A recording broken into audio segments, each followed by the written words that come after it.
Space, the final frontier. These are the episodes of the web series Engage. It's 7, your mission, to watch and discuss Star Trek, to seek out insightful commentary and crass humor, to boldly go where many reviewers have gone before.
Hello? And since I am finished here, sir, may I point out that... Shut up, Wesley. I don't think this is my style. Shut up, kid. I know this may finish me as an acting ensign, but... Shut up, Wesley!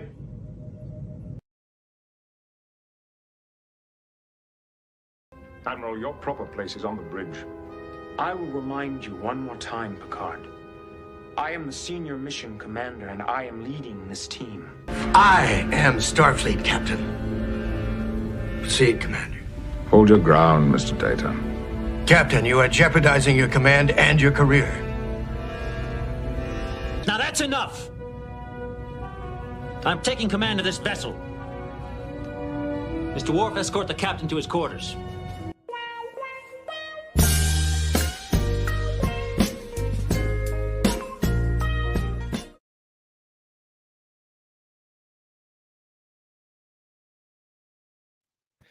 Wait. Does this mean I get to be Data? Do I get to be Data? No, you're still the red shirt. No. I get to be Data when we go to TNT. Either Data or Worf. Yeah. No. Greetings and welcome. Great. Thank you. I'm honored to be here, and what a great animation! It's like a whole new chapter in the life of Commodore Decker, and I got to be. I think he's the second stepfather, Terry O'Quinn from that episode, right? I believe. No idea. Okay. Well, I love that episode of Star Trek with he's playing Chief O'Brien's old captain, right? He's the guy who's like obsessing on deleting as many Cardassians as he can. No, Spoonhead's got a guy. Love that guy. Love that guy. Well, to everybody out there, welcome back to another episode of Star Trek Engage with the crew. We are down a couple of members. They are off on away missions at the moment, but they will return as soon as they're, they've accomplished whatever it is they're doing. I don't know. They didn't tell us. Well, we know it's going to involve dinosaurs in one case. We do have two guests this week, and as we can only have the one Wesley, sorry, Jed, we have an admirable admiral who is here for a surprise inspection. Not only did you pass the inspection, but I have given Starfleet Command authority, and by so doing, have requested that the upgrade the replicators and food processors in all of your quarters to 1080. So you can eat steak tonight. Really tasted. Thank you, sir. Appreciate that. Yes, everything was quite squared away. And I was very satisfied with the Saurian brandy you left in my quarters. Thank you. You're welcome, I suppose. That was my doing. I'm doctor / mixologist. Well, everyone knows, as everyone knows, I grew up on Rigel, where we love Saurian brandy. And of course, I went to Jackson Roykirk Memorial High School. Go Nomads! And all my classmates out there from Jackson Roykirk Memorial. Wait till you try Alf's martinis. They're out of this world. So I'm Samuel the Infamous. I am the first officer of the SS Engage, and we are committing another mini active mutiny. I will be running a show today. We also have with us our comm specialist, Anna. How are you? I'm good, thank you. I'm a little ill after that stream that I did at 7 a.m. on Saturday with Devil and all of them. I was so early, and I don't know what happened, but I'm just so exhausted, so that's why I'm being a little bit quiet today. And you know me, I'm usually not that quiet when it comes to talking over everybody on this panel. Yes. But also thrilled to have Admiral and Jed as Wesley. So welcome. Yeah. And returning to the ship today, we have Dr. Alf, founding member of the SS Engage. Yes, I am Horny Alf / Dr. Alf, mixologist for the crew, and occasionally bandage some wounds. I do have some drinks I want to hand out. So give me a second to get them here. For our stand-in captain, I've got Captain Kirk's Alien Sex on the Beach. For Anna, I got the Beam Me Up Scotchy. Nice. For myself, I got the Damn It, I'm a Doctor, Not a Mixologist. For Jed, I've got the Fuzzy Triple. I'll take it. For our red shirt, I've got the Hairy Mudslide. God damn it. And for our Admiral guest, I've got the Ryza Colada. All right. Yeah. I always, you know what? One thing I did do was when I was on the Enterprise, I downloaded all of Commander Riker's pleasure programs so you guys can have a copy of them. I got a USB stick for everyone. Thanks for the drink.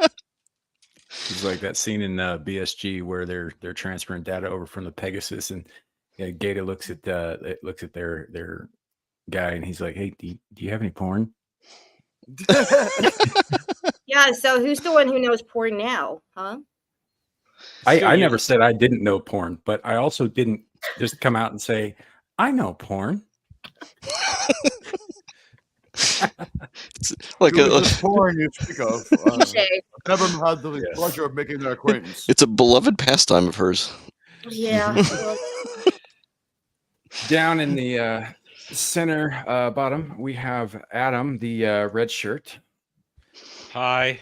I guess the abuse continues. But you know what? For once, I have somebody who I have no problems yelling "Shut up, Wesley" to. I'm not gonna feel bad about it at all today.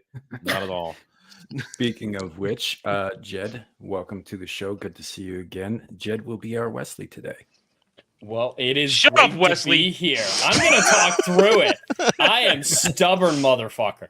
So, yes, it is great to be here. I'm excited to be here because I love classic Star Trek, and I get so few opportunities to talk about it. So, even if this is a crazy, dirty show that has no sort of, mental acuity that runs through it, it's still going to be fun to talk about what little Star Trek we can get through. I just mean based on presentation. This is going to be a shit show, and that's what everyone loves. 10% of this show is Dermy bashing, and he's not even here, and he's never going to be That's what I mean. here. That's what I mean. It's going to be crazy. It's going to be fun. I'm fully expecting this to be a bonkers show, but that's what the audience love, and I love it. But the little bit of Star Trek we sneak in, I'm also very much looking forward to. I'd like to also point out that Jed is known for his lawn care advertisements. My what? Lawn care advertisements. Oh, yes. I shared that in the chat. Oh, give me a second. See if you can pull that up. Oh, is that in the? Did you put that in the? I think it was in our Star Trek chat. Yeah. Oh, okay, that chat. Yeah. Yeah. Okay, I got it. I'm a little afraid of what I'm going to see because Horny Alf. It's actually not that bad. Okay. Yeah. If she's saying that, then I might be all right. Yeah. Yeah, well, she knows sex. Hey, porn. It's Porn, different. sorry. There's a difference. Okay. There's a difference. You got it, Adam, or you want me to pull it up? No, I thought you had it. I thought you were good. Oh, all right, I got it. And hi to everybody in chat as well. Thank you for being here. I hope that everybody's having a good Sunday. It's a Sunday. All right. So, lawn care, turf builder. That's incredible.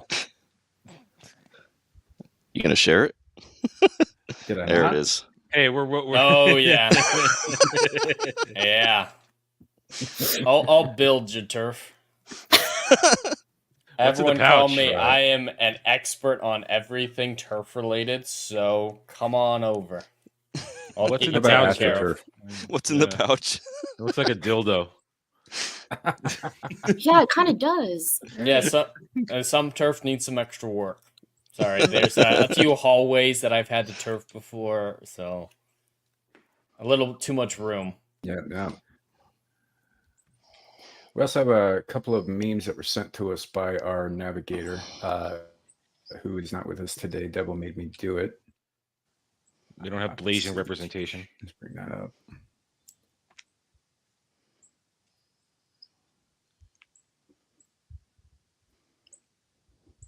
Awkward silence.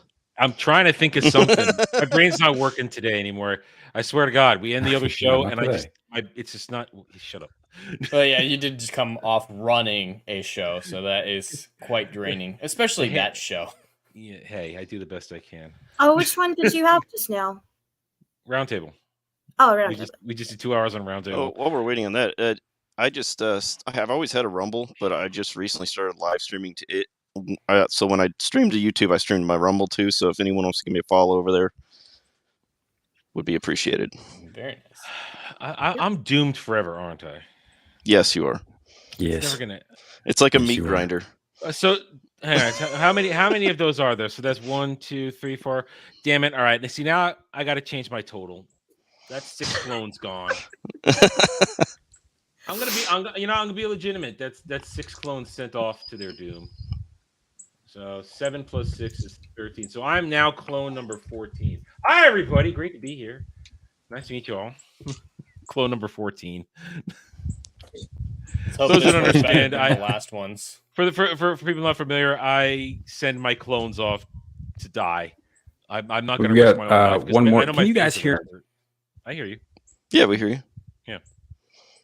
Oh my God. Oh my. Okay. What for the love of God does our guest know who Dermy is? No, I don't think so. Well, stand yourself lucky. He's about to. he was the planet in our intro. Sounds skinful. Dermy is Dermy. His channel is Dermy Wormy. I'm pretty sure that's Chet from Weird Science. Yeah, it is. It is. You're right. That is Chet. Oh, Rip Bill Paxton. Yeah.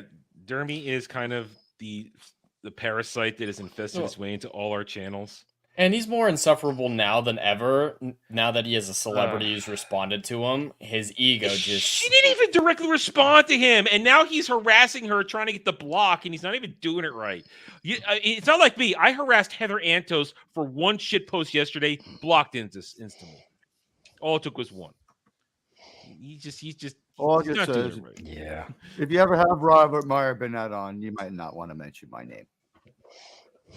Oh, no, really? Fair enough. Speaking of which, we were only sort of through the intros.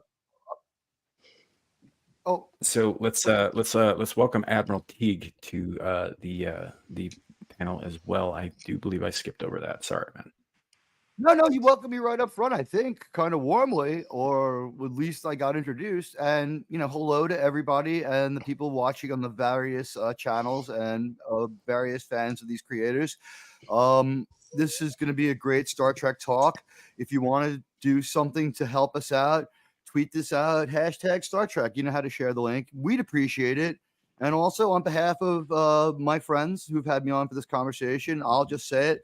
There's a form of cryptocurrency you can create by liking these streams and helping get this message out that people want to talk about real Star Trek, good stories. So thank you. I'm honored to be here. Thank you for glad coming. to have you, sir. Yes. Let's talk about balance of motherfucking terror. Oh, what's the cursing policy? I'm from New York City. There is no policy. Curse away. I don't know. Let's Watch your talk fucking mouth, I guess. balance of terror. I'm gonna pay for every fucking mistake I make. So we had an episode where Anna said the word rape probably 18 times. Yeah, we have a term here. We have a term here. It's called Rapey Kirk. Yeah, Rapey Kirk.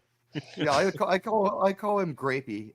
If anything, actually, I just people have to be unwilling, and I just feel like any woman within arm's reach of William Shatner just becomes immediately willing. Like if you get that close, I don't know what it's like to be a woman, but I've been relatively close to William Shatner, and if he had some sort of desire, I would entertain it for a while. It's the pheromones he puts out. Yeah. What I'm saying is he's got a chance. Yeah. Before we get to into the episode here, let's say hello to some people in the chat. Stark of Iron, welcome. Hey, Tony. Legatus Legionus, USS Debauchery. It's the God, USS hi. Engaged, dummy. So, we've got Kale is with us today. Good to see you. I thought I saw Kenzo in the chat. I know he's a little salty he's with there. me because He's working on a meme. Kinda, so I've been kind of comparing his bestie Taylor Swift to a ferret today. So, Ray Lucard, welcome. Shadow of Hawk, send more Adams. Hell, Ray. Rex babies are overrunning D-Deck. That only makes sense if you know about Ryan's propensity for Rex fucking. It's a new thing. I don't get it. Nobody gets it. It's fine. We got Jack Tarlad in chat, who will be our Wesley next week. Hell.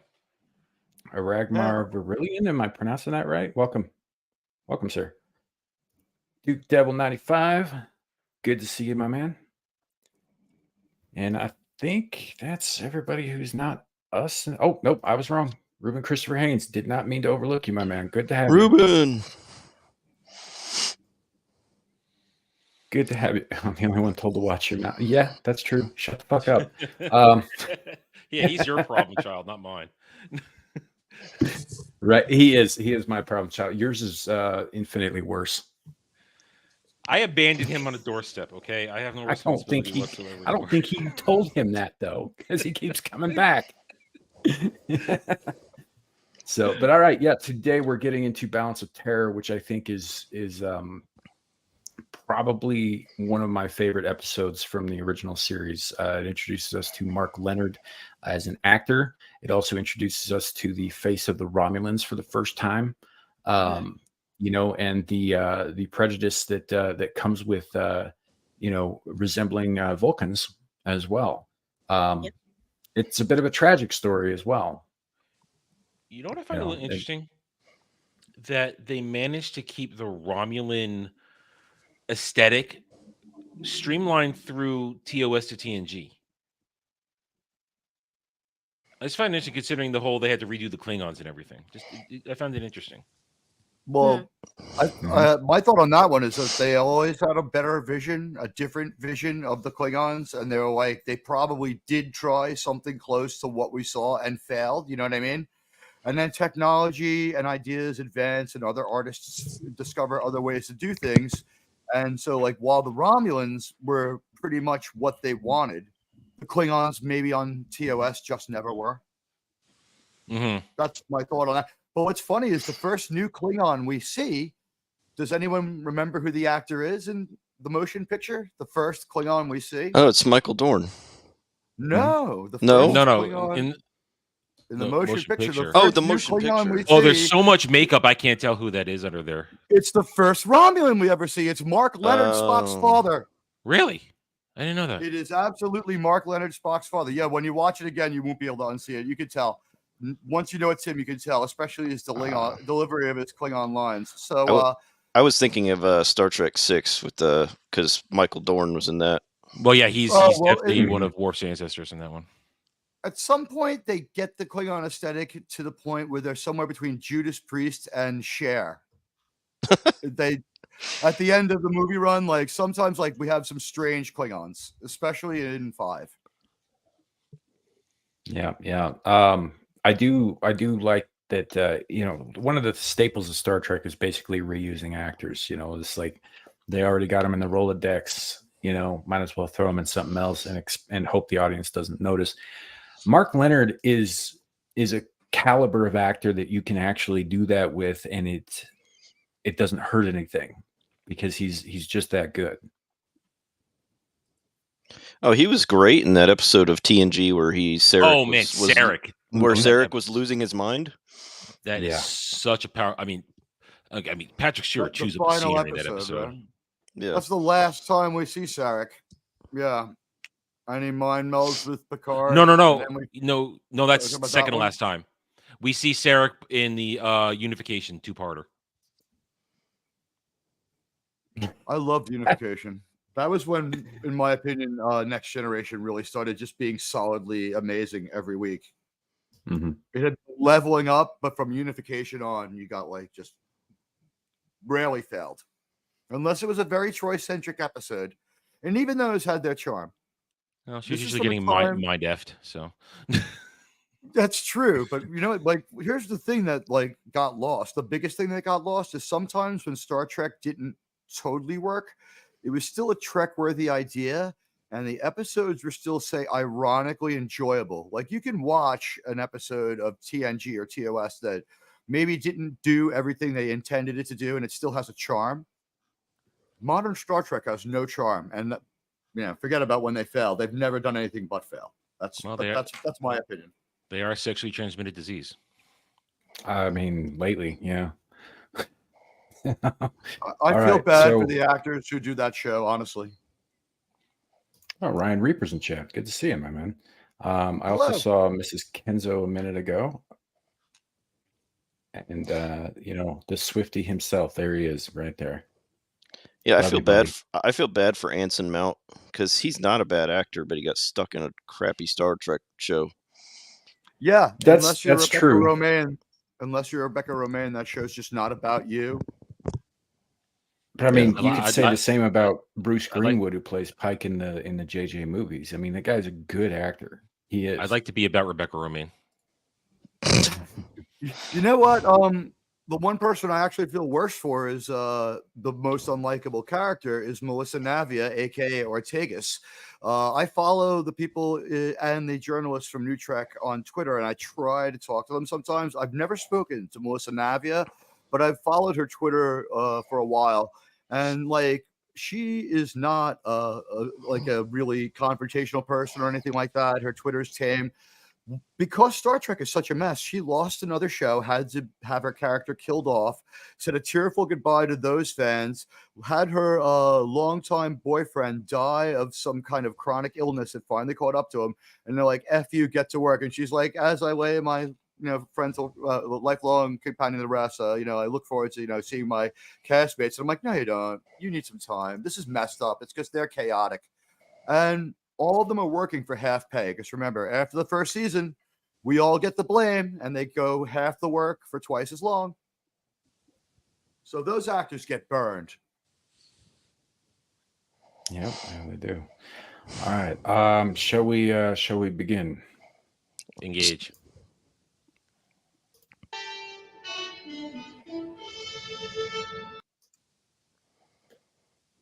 Lost the volume. Yeah, I know. Hit the wrong button. Sorry. So this is one of the things I most love about Star Trek here. Look at what they're doing. They're being military. Yep. Good. Well, this is just naval tradition, but like their mission right now is they're on patrol. Yep. Still no answer from Earth Outpost number 2, Captain. And now number 3's gone silent. They've got some dire news in the midst of a happy event. Captain Kirk is about to show his romantic in the sense of he has a sense of romance, and he has a sense of romance about his job as he sets about performing a wedding, and he invokes the days of sailing ships for the first of many, many times. And we see this female again. The bride is in another episode. The foreshadowing of this was so powerful. It's like, yeah, one of them's gonna die. You just knew it right away. Somebody's gonna die. They're playing Wagner, right? Wooden vessels. All shipmasters have had one happy privilege. Adam's just happy he's not wearing red. That of uniting two people in the bonds of matrimony. And so we are gathered here today with you, Angela Martine, and you, Robert Tomlinson, in the sight of your fellows, in accordance with our laws and our many beliefs, so that you may pledge your... Now, do we assume that our audience knows the entire show, or do we go through this spoiler free? Oh, well, we tried to. Years. Yeah, we tried to go along with the episode itself, like where we are in the Got episode. it. But yeah, stuff gets brought up, and it's fine. It's not a big deal. And Teag is right, chat. If you've had like almost over half a century to catch up, so yeah. There's no spoilers on the Bible or Moby Dick, as far as I know. Yeah. How does that end again? Earth Outpost 4 Which reports one? they're under attack. Space vessel, identity unknown. Pull ahead. All decks, condition red. Look how fast Captain Kirk is able to switch gears, and what a wonderful acting beat from our beloved William Shatner. The way he focuses his eyes. A lot of William Shatner's acting is with his eyes at this point. And then we hear perhaps the greatest opening speech of any TV show ever. The words that we heard at the beginning of this show, but spoken by a true master. And I don't know, is anyone not swept up in the idea that we're going to go on a space adventure after this theme song? Oh, not at all. It's probably the most iconic theme song, one of the most iconic theme songs in the history of entertainment, actually. Real quick, Adam, would you do me a favor and see about Kenzo apparently put a meme in the thread? Yeah, I just flagged it. Would you mind bringing that up? No problem. I just went by it. I got it right here. Jason Fox, welcome back. I thought we scared you off yesterday with the stream that we did then. All right, let's check this out. That's kind of badass, cool. man. It's really good. Hell yeah. My nose is really red. What have I been sniffing? Damn it, Kenzo. What you got me doing, Kenzo? It's allergy season on the planet you've just got back from. Seriously, though, Kenzo, that's awesome. Why is Ryan ginger, though? He's not ginger. I mean, why not? No, I think Kenzo replaced himself. Replaced Ryan with himself. All right. Kenzo's now cat. Hey, you know what? Ryan F's off. Shit's gonna happen. Yeah, that's true. That is true. You know, my tentacles get everywhere, even when he's looking. Like, what does he Oh, expect? please don't start with the tentacles. I'm still recovering from Kenzo talking about tentacle porn on a Saturday morning. Yeah. Yeah. It was another stream a couple Wait, days why ago. did he have to tell you? I thought you knew porn. Not that I'm like, there's one thing knowing porn, like there's different levels to porn. In Japanese anime, tentacle porn is not porn. That's just that's a different realm of I see. Anna lifestyle. knows porn.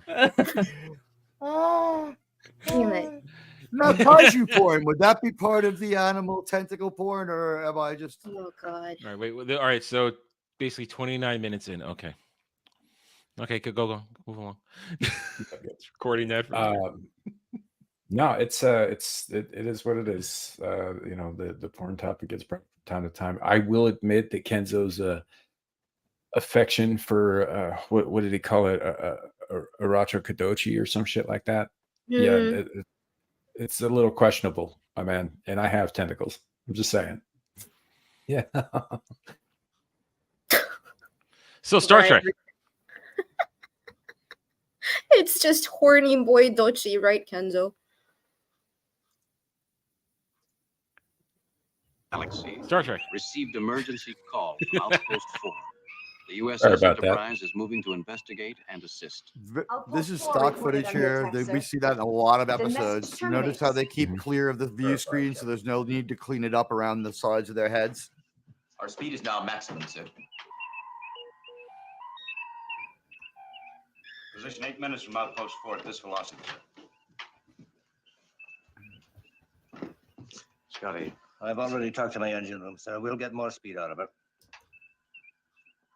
You guys notice how every time they get a new helmsman, he's a hothead? This guy is also a racist. Yeah. No identification, sir. So what you're saying is he has some good qualities and some bad? Yeah. There's a spot. Yeah, you know, I think I've mostly gotten over the things that happened to my grandfather. Call me crazy.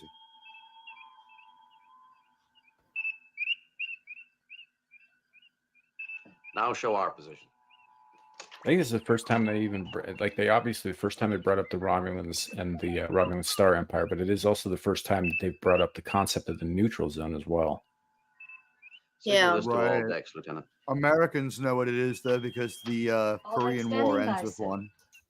Yeah, speaking of things that happened to grandfathers, mine killed a bunch of Koreans. Just saying. Wow. My father set to similar work in a country called Vietnam. We may have heard of. Mm-hmm. But my grandfather was at World War II, but Navy. So who knows? Yeah. I'm sure he stoked the coal into that engine as hard as he could, as if he could delete someone by doing it. Yeah, it's whatever, interesting. or whatever the hell he did on that ship. Yeah, we actually have a few veterans who were part of the regular crew, including Alf, who was Air Force, I believe, right? Yes. Yep. Actually, And I'll be retiring in 8 months. Oh, congratulations. Ryan is Navy, isn't he? One thing I wanted to mention about that map, they show the neutral zone, and they go into some lore in some of the books, but it was all because of a big war between the Romulans and the humans before the Federation came around. And in the show Enterprise, if it had gone on several more seasons, they probably would, the final season, if they'd gone like the normal 7 seasons for these shows, probably would have ended with the Romulan-human war. But they never got to show it. I had heard that as well, that their plan was the Romulan War.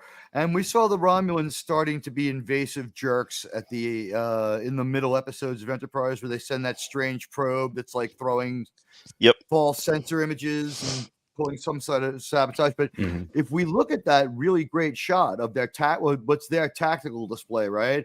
It's fairly simple because, like, most Americans haven't been exposed to much more than even an overhead projector at this point. Like, the most advanced piece of technology in your home was the TV you were watching this on.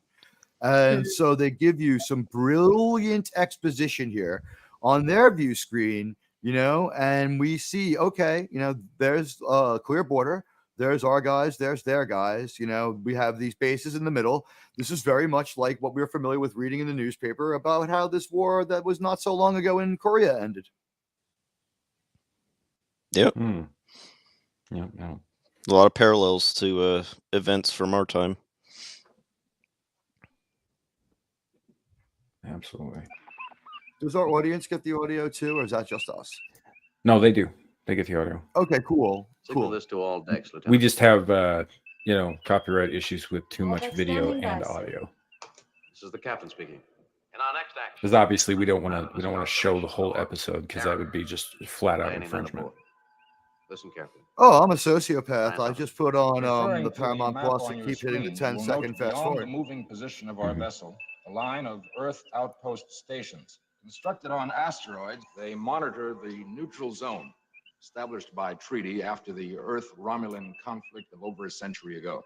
As you may recall from your histories, this conflict was This Paramount is called lore building. with primitive atomic weapons. And by the way, they're being very cognizant. Look at the way they're using everything they have to sell this. They're not playing music Nor yet. was there even- There'll be a music strike at the end. But Mm-hmm. the captain they're showing the entire ship. Like, this is so important. And remember, Gene Roddenberry himself was in the military. Starfleet, even though they're an exploratory body, they use military protocol for everything. And if they ever fall out of being military, it stops being Star Trek to a degree. And the more you strip that away, the more you get to the chaos of like a New Trek kind of story where everyone's a wisecracking jackass who overtalks their captain. So what we see here is when Captain Kirk goes on these speakers, everyone STFUs, and they're like looking, and he's like, look, we go to war. It's like kind of like Hunt for Red October, right? We go to war again with our old enemies. You know, it's like we know these guys. They're bad dudes. They've messed with us before. We've got some weird stuff going on. We've lost contact with some bases. I mean, this is like DEFCON 2. This is like Americans hearing like store up, water. Everyone in the crew is concerned and ready to be professional. Even if you go back to the days of privateers and privately owned ships with hired on crews, there was still even outside of military work, there was still a very, very strict chain of command because there has to be. You've got your captain, he gives out the orders. The first mate makes sure those orders are carried out. The second mate carries those orders out. Everybody's got a job to do, and they do it because that's the only way that they're going to survive. Especially in those old wooden ships that they used to cross the Atlantic with, man. So like it's necessary to keep that kind of chain of command. So when you get to New Trek and everybody's like, mouthing off and disobeying orders left and right and bawling their eyes out in the hallway for no fucking reason, like unprofessional douchebags, like how are they even still alive? No, it wouldn't work. But also, I think a lot of people in chat before we started and have been saying that this is one of their favorite Star Trek episodes ever. Mm-hmm. And I think it's really important also to point out that it was actually based on, was it a 1950s film? The Enemy something. It was about an American destroyer vessel ship during the Second World War, like playing a cat and mouse game with the German U-boat. Oh yeah. I think I know what you're talking about. Was it the enemy below? Yeah, that sounds about right. And this is definitely a sub chase. And I guess I'll just say it here. What they've done in the Star Trek writers have done here is very, very geniusly set the board here with opponents that the Federation has some advantages over, but if their opponents can do things that the Fed, like we can take it for granted the Federation has the strongest shields of any faction we ever see, right? Because they're more defensive than anything else. But the Romulans, they can disappear, which is like because real they have the underhanded. shields. Yeah. Mm-hmm. And they also have a weapon that's capable of breaking right through Federation shields and defenses, which that outmatches everything that the Federation has. But the power consumptions are the drawback. The Federation engines, which you can run away from the Romulan disruptor burst or whatever you want to call it. Do they say photon torpedo in this episode? Romulans? No, they still call it a phaser, don't they? I don't know. I It's think that Well, the Romulans just refer to it as weapons. They don't. yeah, they didn't say just The only specific thing I think that they bring up were the old nukes that they used to use, and they have those on board to self-destruct. right. They hadn't come up with warp engine breach yet. But the thing is, this ship doesn't have warp engines, and that's the disadvantage that they built into it so that the Enterprise has a chance. This is like a World War II battle. And Gene Roddenberry lived through these in his real life, right? He was on an aircraft carrier or another ship that was in a part of a group of ships, and they're like, we have spotted a submarine, and he knew the drill. You know, the destroyers peel off and start dropping depth charges and using their active sonar to try to find and locate this. And at the same time, they've imbued some submarine characteristics onto the Enterprise, where while it's cloaked, the Romulan ship is kind of blind and can't fire. They only have just so much feedback from the outside world. They can't detect whether it's the Enterprise or a shadow. And we have Mark Leonard and his second in command, who's an older guy. They just called the Centurion. I believe he uses his name. But, you know, they're talking about how this is like a terribly conceived mission and other things like that. And just with some brilliant exposition. But I think do not believe we've cut to our Romulan crew yet. So I apologize. Yeah, the only Romulan that actually has a name is Decius, and he's awfully mouthy for a guy who gets demoted that early on. But but yeah, I also like how this episode was very much like you were saying, it's very much reminiscent of submarine battles and having to rely on your instruments to find the enemy. And I think that sets up. Yeah, it goes. It sets up what happens in the Wrath of Khan later. But I also, even though it's sci-fi, it gives that element of realism, because this is what happened back in, the day in the 40s during the war. People actually did go through that. So that goes back to what you were saying about crew members actually sticking to what they are supposed to do and not just, being this kind of like, I do whatever I want and I'm not going to listen to you, Captain, because my feelings matter. And so that's why it's important, because that's how you win battles. You have to listen to, Somebody's going to talk about their feelings in this episode, and we're going to find exactly how old Star Trek deals with that. Yeah, if their Styles' little outburst. He's here because he's qualified. This is not the flagship yet, but this is one of their most advanced Federation ships. And let's remember here, Captain Kirk is the youngest captain to command one of these ships. Is part of the lore here. And when we do see him interact with other captains, they're always 10 years older. And when we see him interact with people his age who are in Starfleet, a lot of them really don't like him. Yeah. William Curry, I believe you are correct. I think Decius doesn't overtly say that, but he hints at it very, very much so. Yeah. Oh, they're very clear about the political intrigue from. There's a couple of things going on. Yeah. Do you also think that one of the reasons why Decius is so mouthy and not afraid is because he's part of like 2 or 3 guys are conspiring to bring down this Romulan commander? One of the problems the Romulans have is they're not military enough. They're like overly ambitious. They're kind of like a privateer navy or a bunch of pirates. You know what I mean? Although they do have a very rigid society and structure, it encourages mutiny. It encourages subterfuge. They can't count on each other the way the Federation people can. Right. They're as a people, even amongst themselves, somewhat untrustworthy. And that I think we get our first glimpses of that here. It gets solidified more later on in TNG. With guys like Commander Tomalak basically doing whatever the hell he wants, despite what Romulan Command had told him to. Well, and then we need more intrigue, run about the Tal Shiar and stuff like that. Yep. Forgetting about like secret organizations made up later and stuff. And my God, Tal Shiar is just the tip of the iceberg, right? But I think what we have to remember here is the Romulans' essential weakness is any one of them will screw over all of the rest, and all the rest of them would abandon any one of them. Whereas with the Federation, every single one of them together would risk their collective lives to save just one of them, and any one of them would willingly sacrifice his life to save the rest of them. We see it over and over.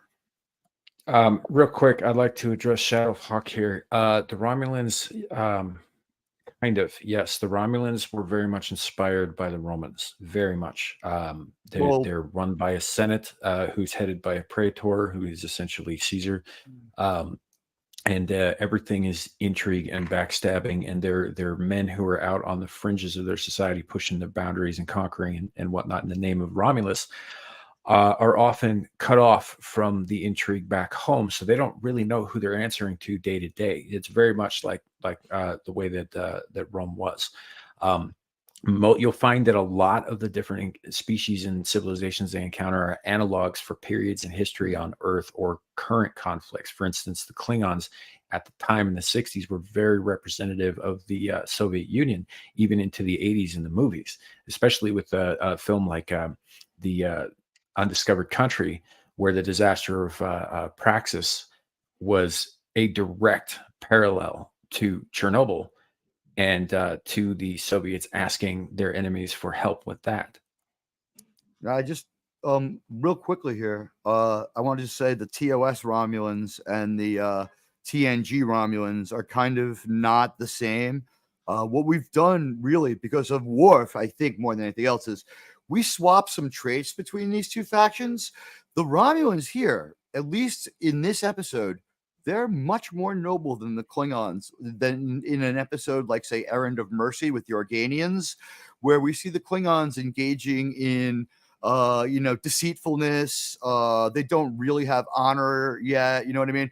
Whereas, like, one of the most powerful exchanges is in this episode is there's a conversation between commanders where the Romulan commander says, in another time, you and I could have been friends. So, and also, just you addressed a really good question here from Shadow of Hawk, and I just want to say the specific point in Roman history he's speaking of, the end of the Republic. I think that he brings up a very interesting idea here, because what's going on here is, if I'm reading what he's saying correctly, and please let me know, Shadow of Hawk, is that the Roman Republic was like kind of egalitarian and a little bit like, altruistic by comparison to what happens later when maybe not Caesar and maybe not Augustus, but later on, progressively more corrupt praetors and emperors take it over. Right now, it's kind of like the Roman Republic, where people have a little bit of say and there's a little bit of peace, and perhaps people they haven't had a war in a while. And this guy has a taste for peace. I think also, as Samael compared the Klingons to the USSR at the time, if you look at the other superpowers at the time, I think the Romulans were being compared to communist China, because it was one of our other major foes at the time. And they are absolutely communist China, whereas at this point the Klingons are the Russians, and you could see how it mirrors, right? So by the time of Undiscovered Country in real history, us and the Russians are starting to get pretty cozy. Yeah. Yep, and there are obviously old warriors who take issue with that. We see the Romulans regaining some of their honor in the end, and you mentioned our pal Tomalak, and God, we love him, right? Isn't he also on Babylon 5, our pal Tomalak? Yeah, I think he plays the lizard guy with the red eyes. Yeah, he's Jakar, right? Am I wrong? Yeah, that's I couldn't recall the name, but yeah, I think it's the same actor. When he does disobey orders, like, he knows a little more than his commander, and he's going to work their system because he does the honorable thing. So we start to restore a little honor to the Romulans at the end there too, because we have the evil Cardassians coming in. Well, I think it's also important to note that Star Trek has always been very good about not like, initially when you first meet a race, it's like, oh, they're all a certain way or whatever. Like with the Ferengi, they were all, slimy, opportunistic douchebags, and they stay that way later on. But in Deep Space Nine, they deepen it a little bit, and you get individuals with their own aspirations and their own personalities. And while part of the Ferengi Alliance, they're still, their own person essentially. And I think as time goes on with each of the new species antagonists or otherwise that gets introduced, as we learn more about them, we also learn that there are individuals. They're not like, monolithic at all. And I think it's important. That's an important thing that Star Trek hones in on. It's just like, look, people are people all over. You know, and it's like this group might represent a specific thing, but just because you encounter a member of that group doesn't mean that that's the experience you're going to have. Like, what was that? There was an episode of TNG where Geordi gets stuck on a planet with a Romulan. Yeah. And they're forced to work together to survive. And it opens both of their eyes. I mean, it's a very good, it's clearly a very enemy mind type episode, but it's an indication that both of them went into this with assumptions about the other because of where they came from. And by the end of that episode, they kind of had an understanding of each other. Yeah, they weren't friends though, which I liked. They weren't bestest buddies. They're just and it wasn't the B plot that the Enterprise recovers the second hurt Romulan and he's all messed up and the only blood match is Worf, or is that yet another episode? Yeah, no, it's the same episode. Yeah.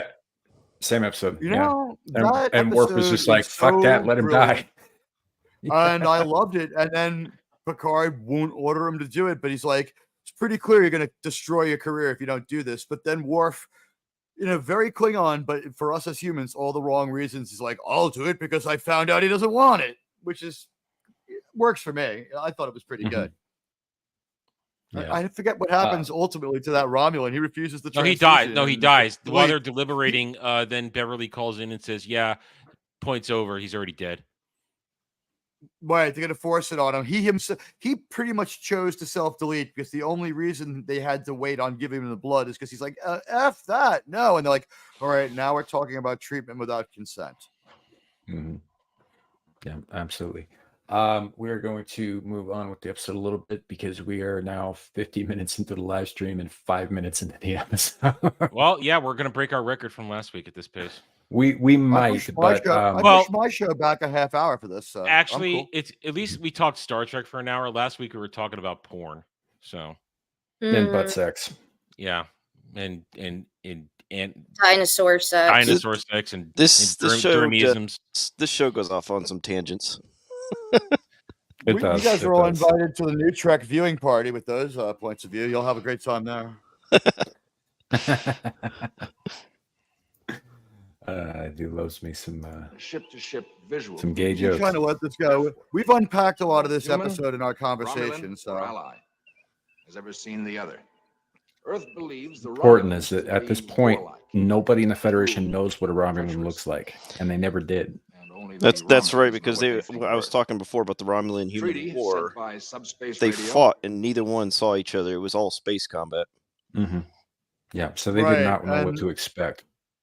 They didn't engage the viewers with the enemy, and I guess the some Vulcans kind of know, because we do a lot of reinventing of the Vulcans in Enterprise, and I guess you'll get there, and it's still a good show. But in 20 some years, of these things from we have to unremember some of the things we find out in Enterprise, like that almost no Vulcans do the mind melt. Mm-hmm. Right. It's common. It's a forgotten technique, though, or I think that's how they. I think that's how they. Yeah, I think that's how you go to Vulcan jail if you mind meld people. Yeah, they basically they explained it that it was a forbidden technique, but then it makes a comeback, I guess, later on. It's hard to believe that in 100 years, every single Vulcan knew how to do it, whereas like 3 people knew it at this point. You know what I mean? Enterprise makes some mistakes. Yeah, some of and it was hard because that show came before the show that launched everything, so they inadvertently were doing retcons here and there that they probably should have thought through more. It was inadvertent. They didn't do anything too brutal. They tried to at least heavily lampshade it. Like, we shouldn't have had Romulans, but they found a clever way. That's, I guess, the best. Well, yeah, even in Enterprise, when they ran into the Romulans, they never saw them. Right. In person, which holds up to this episode where they said they'd never met them in person. Yeah, I mean, T'Pol seems to know not to even try to talk to them. He's like, "What should I call these guys up?" And she's like, "No, I think we should just leave." That's one of the things I actually really like about the show Enterprise was the fact that even though they were doing prequel stuff and they were trying to, do something with a time period that hadn't been shown before, but that we already had established lore for, they did do as much as they could to keep it consistent with what came before. They didn't retcon hardly anything. Even the episode with the Borg in it, which was dumb as fuck, is consistent with what happens in First Contact. Oh, Sam, may I just say what you said before about how each race sort of starts out somewhat homogenized and then we get individuals. I agree with that 100%. The exception is they're not supposed to do it, but they do it anyway with the Borg. We start getting now not the introduced individuality of Picard.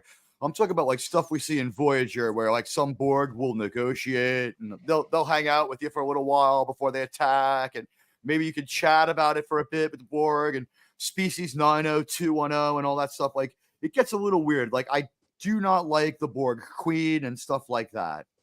That really hurts. It should never. Voyager kind of pulled all the teeth out of the Borg. The Borg Queen, though, was one huge kick in what few teeth it had left, because once you introduce head vampire trope to your bad guys, now they have a killer weakness. Yeah. Yes, that was an amazing moment for Spock too. And I think we were supposed to be meant to feel that that was like an enhanced interrogation. Like that was a violation, but it was like she had put peace and military stuff in jeopardy. So it's like, fuck you. And it just went over there and did that. Yeah, and she's messed up afterwards. If you watch Kim Cattrall's reaction, she's like, Yeah. So, Jed. Yeah. Yeah. You know, you didn't have to take that shut up, Wesley, so literally, right? You've been really no, it's quiet. just been such a great discussion. I didn't want to interrupt. You guys have a lot of different perspectives from mine. Like, there's a lot of expertise being thrown around, people who were familiar with it from childhood. Star Trek is very much a new thing for me, but I can't disagree with anything that's already been said. This episode feels way more... thriller is probably the wrong word, but way more tense than a lot of the other ones. Like the previous episodes in the seasons always felt more adventurous to me, more like this is still exciting, even if we're dealing with dark subject matter and a lot of things are in trouble. But this just feels like this is universe changing. Like the stakes in this episode are so beautifully put out that even though we'd never been introduced to the Romulans to this detail before, never really knew the depth of the conflict, they portray in such a way that anyone who's unfamiliar with it will just go, this is a big deal to them. This will change everything. If Kirk makes one wrong decision, that could shape the future of not just the Federation, but the entire galaxy. So it's always one that stands out to me in that sense, if nothing else, with just how the stakes are played out. Have they spoken? Have they spoken the word Romulan yet? And Jed, I'll just ask, from your point of view, when was the first time you saw the episode? It's 2 years ago, maybe. It's very, very recent. I did not grow up with the show. Okay, special edition or the way we saw it, like the original? We saw the special edition, right?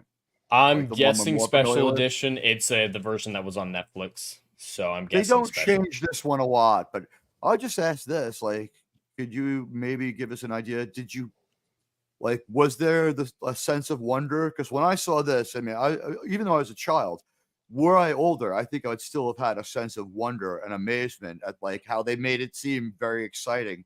And I don't think we do any work on the Romulans. They don't build up to them; they just roll them out right here. I believe.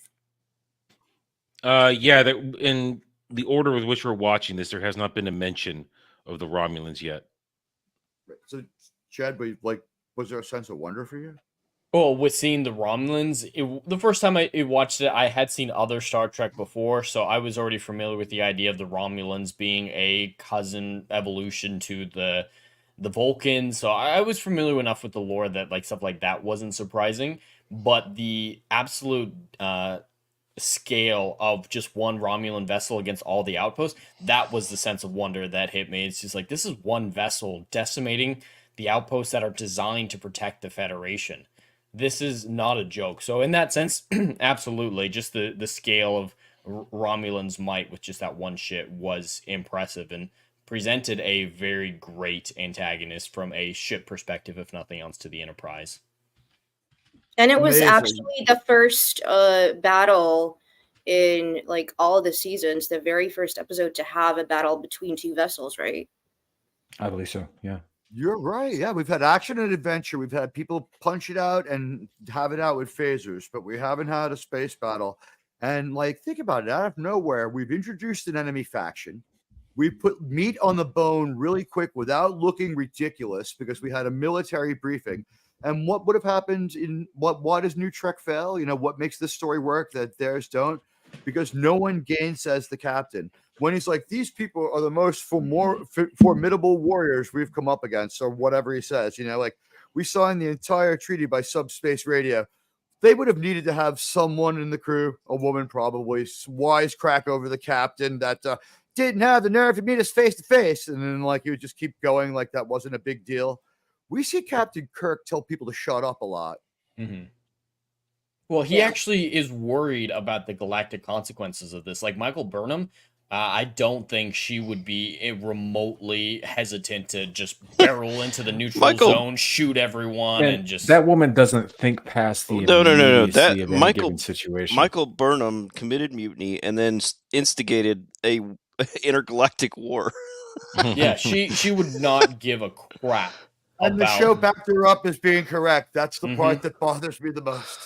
Well, it kills me too because she's floating around in a fucking brig that's separate from everything else because the ship she was on was destroyed, and by luck the fucking force field holds right. And then she gets picked up by a ship, and they tell her, "Yeah, we've been losing ships for weeks now. It's your fault. Thousands are dead. How would you like to be in charge?" Yeah, they had to overstate everything, right? They couldn't have done things slightly less stupid. What can I tell you? Star Trek is not in the hands of the same people, and that Star Trek is not any kind of Star Trek that I'll recognize. No, Not we're Star Trek to me. Yeah. The mission, the mission of the Engage is to go through classic Trek. We initially began this show. I got caught up in my hatred of. Yeah, we will not. I get it. We will not be reviewing New Trek. The only New Trek we reviewed was... I do review New Trek. That's why I hate it. The only New Trek we touched was season 3 of Picard, and that's kind of where we began. That's kind of where it kicked off the show. What a garbage fire! Whoa! We No, we hardly disagree. No, very much. I quite liked season 3 of Picard. That was a worse sorry from Terry Metalis. I'm doing the best I can with what I'm being given. It wasn't perfect by any means, but it was pretty good. But we started that as like a few of us hadn't seen it. We on recommendations of a few other YouTubers, we're just like, okay, we'll check it out. And so the three of us, Alf, myself, and Legion, decided we were going to do a review show, and it kind of grew from there. We got to the end of that, 10 episodes, right? So we got to the end of that, and we're just like, well, Ryan hasn't seen original. He hasn't seen classic Trek. He hasn't seen original series. Why don't we go back to the beginning and just go through everything from TOS to Enterprise, including it's evergreen, like 5 episodes. It's evergreen content though, because we got a lot of episodes to review. And not only that, people love hearing people's opinions of these episodes, because how many pounds of glue it took to make this Romulan model is something you can only hear once and be entertained by once. But here we have 6 perspectives. But gentlemen, before we move on with this, and good lady, may I just ask, did anyone find it to be clumsy and imprecise that Troy cheats on Riker knowingly with changelings and he thinks it's funny, and the show treated it as a joke? Did the show realize that it was doing that? And was that good storytelling? What are you talking about? I don't believe that she Troy actually did cheat on him. I think that she was fucking with him. She says I think she was making a joke, making light of it. I'm not going to assume that until because the show doesn't tell us. But it doesn't. It doesn't explicitly tell you that she cheated on him either. She says it was good at food and bad at sex. I think that was a joke. That was a joke. She's lived with Riker long enough to know his sense of humor. Hold on a second. That was a joke. Yeah, that was a joke. That was a joke. Yeah, I believe it was. I believe it was a joke between a married couple who know how to push each other's buttons. someone on my show, and they're not on my show anymore, but one of the people on my show, and they said that they were traumatized for 3 or 4 hours thinking that she had been held hostage and abused by the changeling. That's what a good joke it was. The best jokes are the ones that have to be explained. Well, right? I don't Wasn't know. funny on the surface. Well, none of us are laughing about the joke, but it was just done in humor. And whoever, I mean, I don't know who you're talking about, obviously, but there's Doesn't such really thing as matter. I'm just saying that joke was- overthinking something. And I feel like that's I don't think overthinking it. so. I think that was said so imprecisely to blame us for thinking, to blame someone for taking away from it, that when she says that they had sex with the unironically says that she had sex with the changeling, we already know a few things like that you can know right away it's a changeling because they're unreadable by betazoids. So she hung out with this thing for a while. Well, I don't think she was given much of a choice. She probably kept it to herself that she figured out who it was, because didn't they still have a child in the home? Yeah. Yeah, they only managed to get one of their kids killed, but they were trying hard with the other one. Yeah. That's what I'm saying. They still had a child in the home, so she was likely playing along as much as she could to not give away that she had figured out that this was not her husband, because she couldn't read him, and knowing what we know about the changelings, yeah, the very first thing they would have done was hold that kid hostage or replace him. We saw that house. If they suspected that she wasn't going to play along, but they would have kept her around as leverage, and I think Troy knew that. No, I don't believe that was a throwaway line, man. I'm going to trust the show. Well, hold on. Let's trust the show. We've seen that house. Remember that house? Mm-hmm. All right. Most of us didn't watch seasons 1 and 2. We only watched season. Oh well, the Rikers. I watched season 1. I didn't watch season 2. Riker's house is highly fortified, has many traps, and hidden weapons everywhere. So the idea that she didn't have a choice is ridiculous, because she just had been like, "Good to see you, honey. Let me make you a drink," and she would have grabbed one of the 70 phasers stored around the house. All right, maybe that's something that they just overlooked in the writing. I don't know. Maybe they were just trying to retcon. That's why I'm saying. Terry Metalis worked very hard to retcon as much as he could. But that line about her sleeping with the changeling, I don't believe for a second that was a real thing. Well, I believe what the show presented me, right? So I had to think about that one, because I know maybe more about Star Trek than the people who wrote it.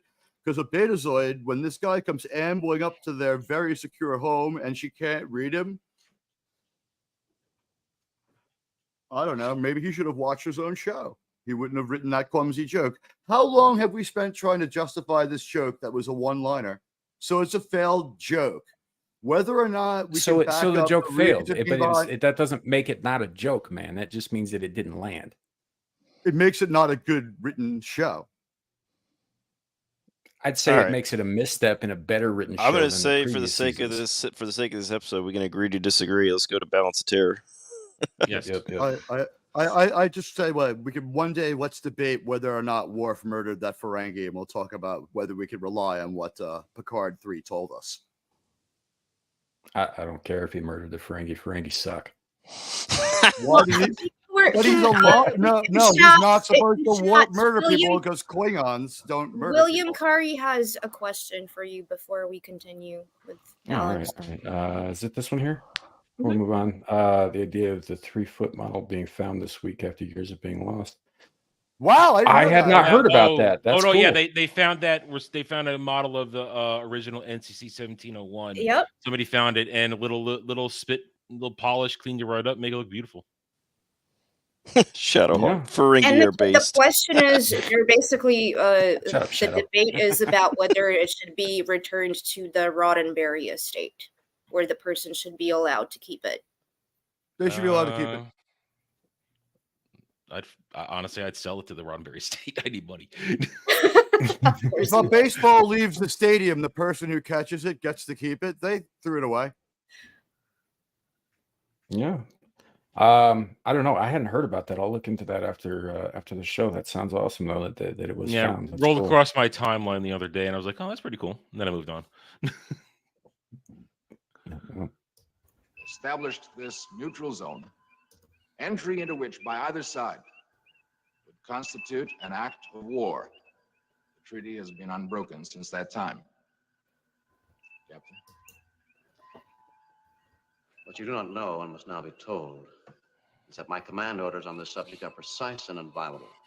No act, no provocation will be considered sufficient reason to violate the zone.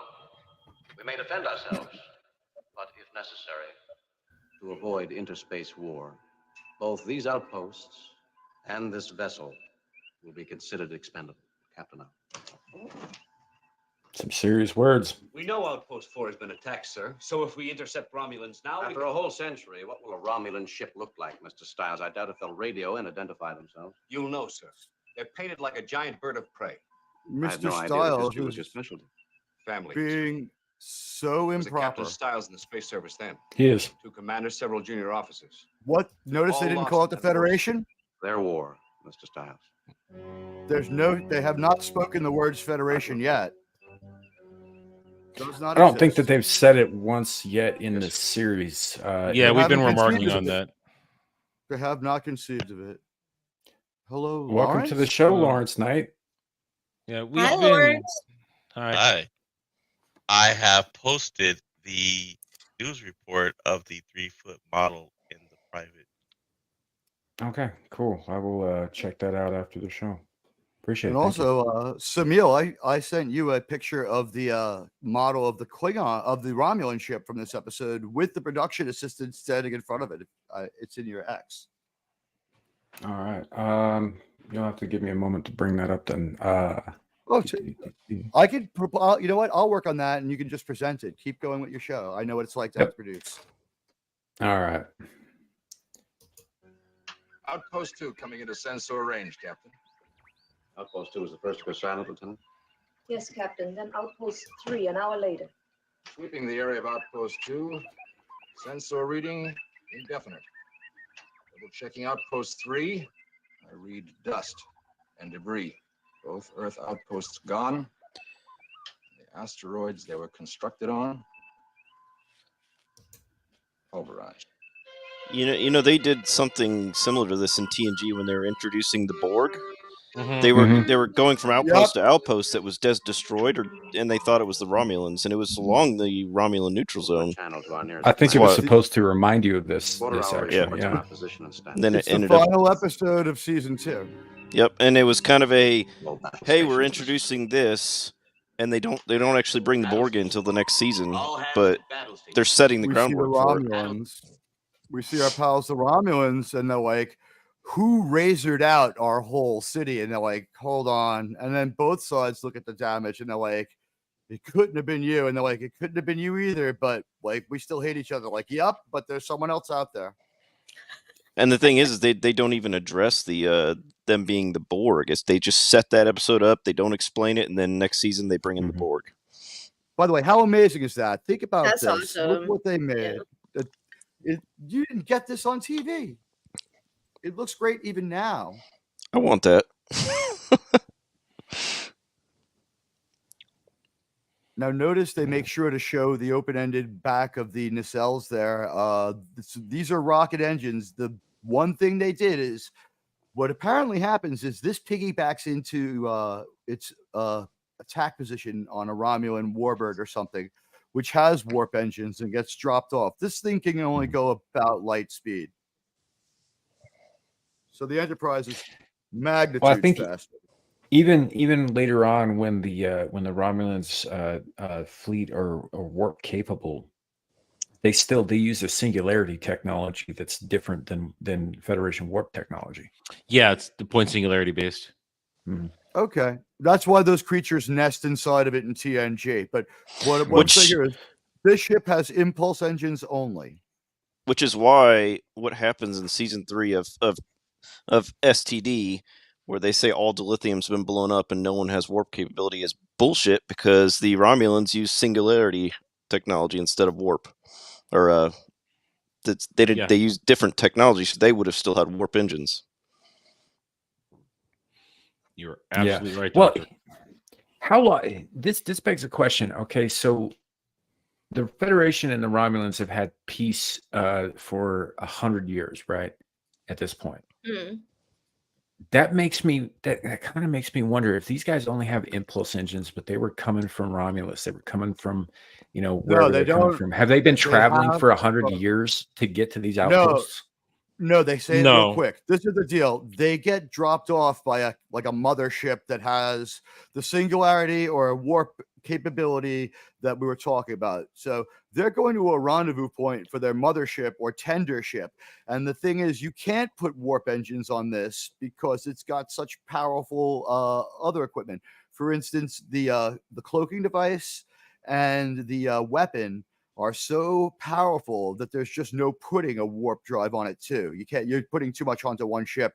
And that's the interesting part of the episode, is that the Enterprise has certain abilities that this ship doesn't have. So while it can't disappear, they could literally go warp 9 for a half a second, get in front of them and start opening up on them. So that's the stakes for the Romulans. Remember, they're not able to go above.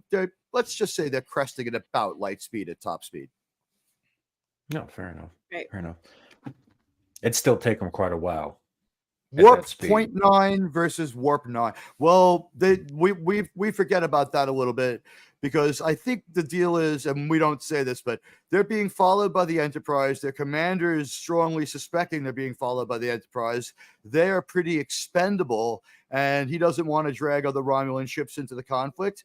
And in his heart, this commander isn't fully into winning as much as he's into not seeing another generation of Romulans die. Because while the Federation hasn't had a lot of conflict in his lifetime, there has been. Now, they're also exceptionally long-lived, so we don't know. But the Romulan captain and Centurion have different agendas than the Romulan crew. Mm-hmm. Whereas for the Federation, the Romulan War is about as far back as World War II is for us sitting here talking about this in 2023. Oh, that's fair enough. My grandfather fought in World War II. So did mine. Yeah. So, yeah. I don't know. They obviously both survived, but, had they not made it, I don't know if I'd still, say, hate all German people. So Mr. Styles here, really grinding an axe. He knows how to hold a grudge. And Right. I would have given him an Italian last name with that kind of anger. Battle stations. All decks acknowledged. All decks acknowledged, sir. All stations show green. Energize main phases, Mr. Styles.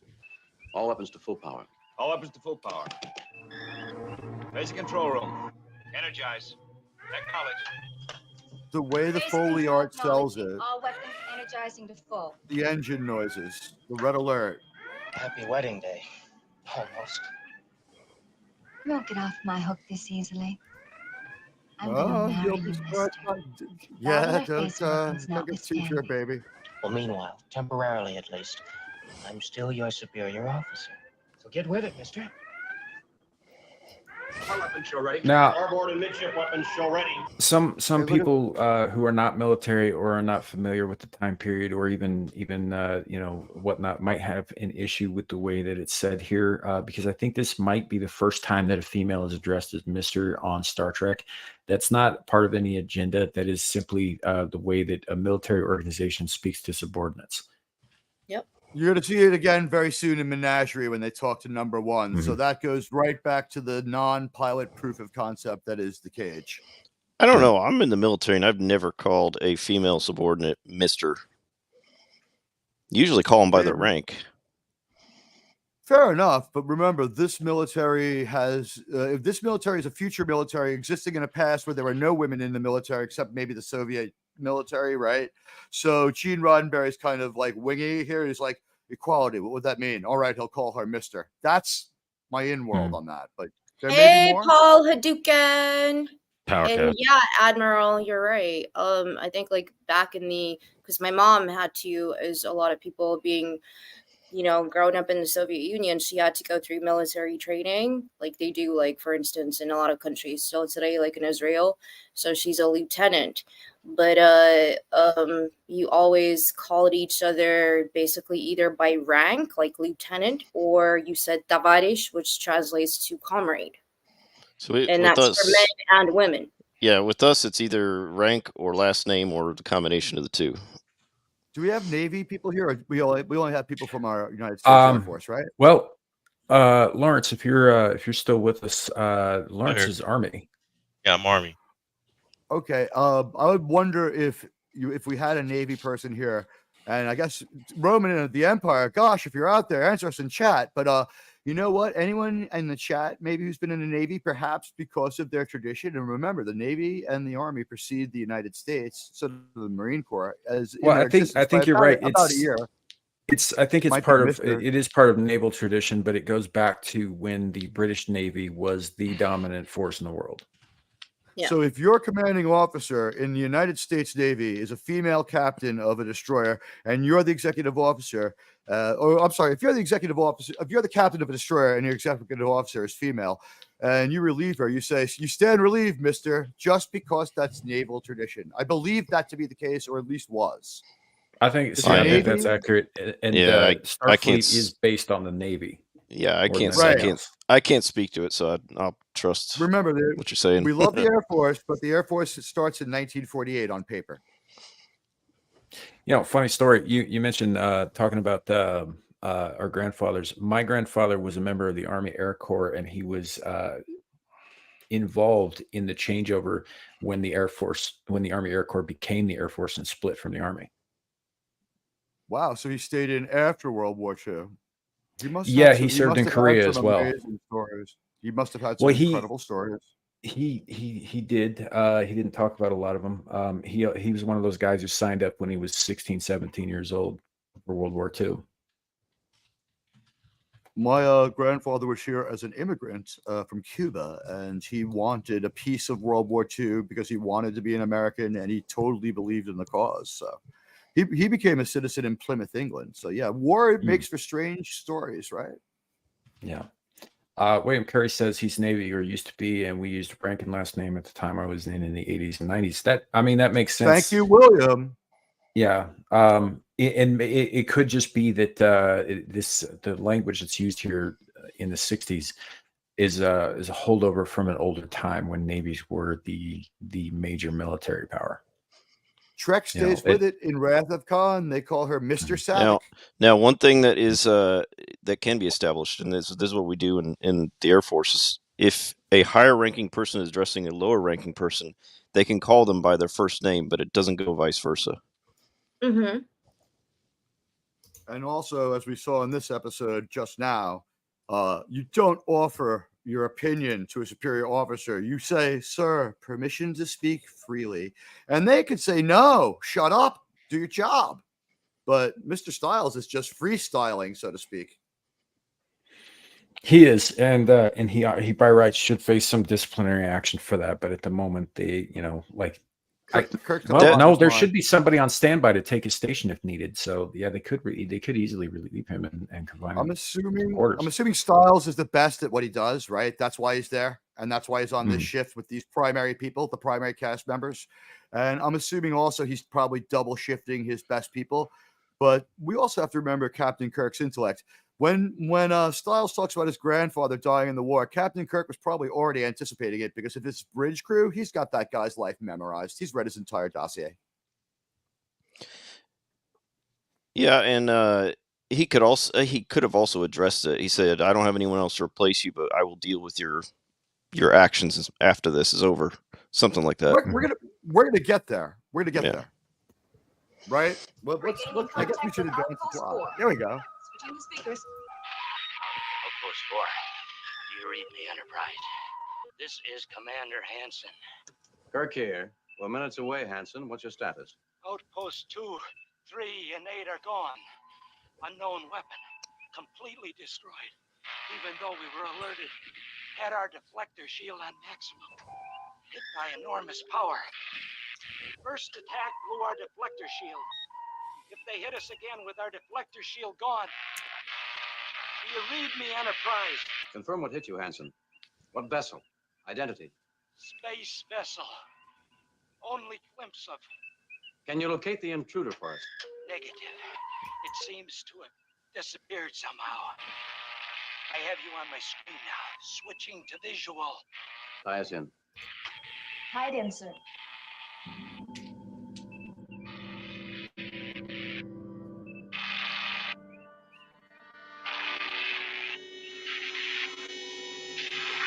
fade in.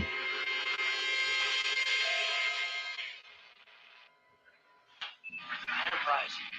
Can you see it? My command post here. We're a mile deep on an asteroid. Almost solid iron.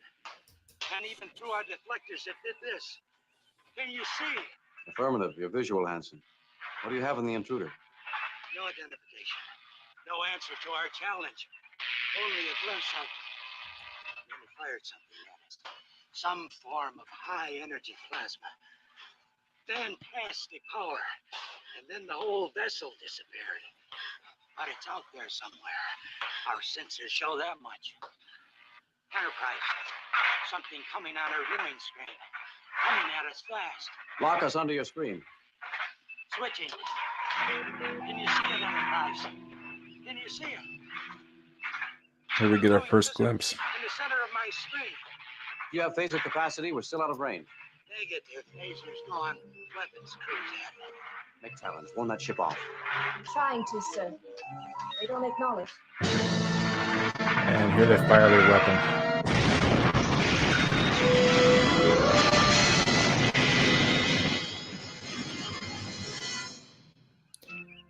What an amazing scene. The dialogue so efficient, building up the power of the Romulans with every word they say. This asteroid's made of iron, you know, everything they say. And what an effective set for that asteroid base where we see just the flames, the sparking equipment, the smoke, and that guy. He's not overly Yeah, it's very made up, but he efficient looks- writing. And that guy Even looks like like a mess.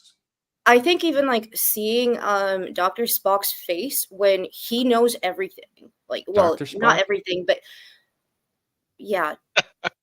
He is a doctor. But he knows everything because he's got a PhD in everything. And just seeing his face in that moment where he's like, whoa, like, what is that? Just that emotion of, I'm not familiar with this. Like, that gives me like the chills. Like, whoa, if Spock's not level-headed in this, then I'm feeling a little bit creeped out and scared. Fair enough. I think they did a pretty cool thing with the set of the asteroid itself. You know, like it was all disheveled. The flames in the foreground really kind of sell that. Yes. And minimal makeup, but very effective. This guy, like, we already kind of feel like if we beam him out of there, it's already 50-50. Like, dose of radiation or whatever may have happened to him. He's not going to be okay. He's never going to be okay. Alf? I was going to say, at this point, it's just conjecture. Do you think Spock knows that the Romulans were derivative from the Vulcans? He's heard stories. I don't think that he does because if you remember that the war that the Federation had with the Romulans was 100 years prior to this. This would have been after first contact with the Vulcans. They were already involved with the Vulcans at this time. You know, and so no, I think that in their history they probably have some mention of offshoot groups. It may be like theories on it because by this point it happened thousands of years before this. Right, but as we see later on, there are other offshoots too, like the Mintakans that they didn't know about either. Are you speaking just as far as this show's era, or as far as Spock not knowing that that Romulans and Vulcans are related? Or are you talking about going forward? Because by the time the next generation comes around, he is aware of it. Right, but so is everyone else at this point. Like when we see them here. You know, Spock is just as surprised as everybody else. And then in the briefing that follows, you know, he talks about it. He's like, if they are in fact an offshoot of the Vulcan race, which I believe to be likely, that indicates that he did not know what they were going to look like. It's like Admiral Teag was saying. He's probably heard stories. It's thousands of years old since it happened. You know, so it's all in history books, and they haven't even really confirmed it. So. By him seeing these Vulcans or these Romulans, it would snap something in his mind, like the rumors were true, you know. As my friend Appion likes to say, Spock is a level 10 intellect, so he might be even a jump ahead of most people. He's like these guys are really conforming to these stories that I've heard about these offshoot Vulcans who are just about as advanced as we were when they left because they wanted to be violent. You know, like he's been to Shelbyville, so to speak, in his mind. Yeah, well, I mean, yeah, he does have a tendency to be able to make those kind of intuitive leaps quicker than most of the other bridge crew does. But I don't believe that his he. opinion because it's very wild right now for him. But it's like one of 2 or 3 things he's working on, right? Right, and I think that, like I said, I think he was just as surprised as everybody else, but he put it together faster than they did. When like when they first see the Romulans, that's his first glimpse of them too. And there may have been rumors in the past on Vulcan about this, but they had lost contact with those offshoots, so they wouldn't have known unless there was interactions, which they're not sharing, which is possible because Vulcans do have a tendency to keep shit to themselves. But yeah, I think Spock in particular was surprised, and you also have to keep in mind he is half human. It is possible that the Vulcan people would not have shared everything with him. I don't know if Spock's half human yet. Have we spoken about Yes. that in the show? Yeah. He's mentioned that Thank his you, mother was thank you. human and his father was Vulcan. Yeah. Because I know we're up to episode 17, season 1, so we have No, in a our watch lot of order, it's ground left to 14. cover. In our Right, watch okay. order, it's 14. Right. Yeah, we had some confusion. I had to clear up with Samuel about that. Yeah. Yeah, it's So, different in the Paramount. Yeah. There's 3 different ways to call episode 17 or 14 what it is, because some people count the cage, and then the menagerie can sometimes be counted as 1 or 2. It's very strange the episode counts. Yeah, we started with the cage, but we referred to it as pilot, and then the following episode we referred to as episode 1, and we moved forward from there. And the menagerie we did in 2 parts. I'm no longer sure the cage is a pilot, but that's a whole other conversation. Mm-hmm. Yeah, fair enough. But yeah, it's in regards to Spock being surprised. I think that he's legitimately surprised here. Well, the acting's great, right? It could also be, I had 32. Like this is the Spock that I know, right? I had 3,200 possibilities in mind, and it was strange that one of the more remote ones started to get more and more verified. And wow, here it is. So, like, is it possible to surprise someone like Spock? He's just like, wow, the longest shot. So, surprise within context, right? Spock is only capable of just so much dismay. And it happens I don't so know. fast. It happens so fast, but because it's so different from what we are used to seeing him be like and his demeanor, it feels like I'm just so focused on his facial expressions that it seems like it lasts a lifetime for me. Like, oh my God, Right. I need to see more of Spock being this way. Well, and you This see is the that Star Trek juxtaposed against conversations Styles. I love. Sorry, these are the and- kind of Star Trek conversations I love. Thinking about what they must be thinking and their motivations. Well, you see, like I said, you see that juxtaposed against Styles, whose initial reaction is that, oh, well, they look alike, they must be alike. That means that Spock is one of them, and Romulans killed half my family a century ago, and I'm super pissed about it still for some fucking reason. And so I'm going to blame him for all of this stuff, and I'm going to stare him down, and I'm going to focus on the fact that he looks like these people, where Spock sees this and he goes, huh, okay, that's the thing. What do we need to do about it? And that's essentially the difference, is that Styles can't move past the image that he's presented with, whereas Spock immediately transitions into solutions to the problem at hand. Do you think Spock's already anticipating that Styles is going to be a problem too? I think that he probably understands that Styles is not I don't know. I don't want to say incapable, because he wouldn't be on the bridge of the Enterprise if he was incapable, but prone to outbursts and flights of emotional fancy, as he would put it. Does anyone think that does anyone think that Spock has everyone on that bridge's personnel dossier memorized word for word? And He'd have to be an effective first officer. He'd have to know everybody under their command. Well, But he'd maybe not never like boast about it though. He'd have it like in his mind file, but he wouldn't go around Right. like being one of those arrogant, people who's like, "Oh, I know your MO and the way you're gonna act." Like, no, he's never gonna give it away because he's respectful. Yeah. So, but it's an interesting question. Here we're about to get our first glimpse of the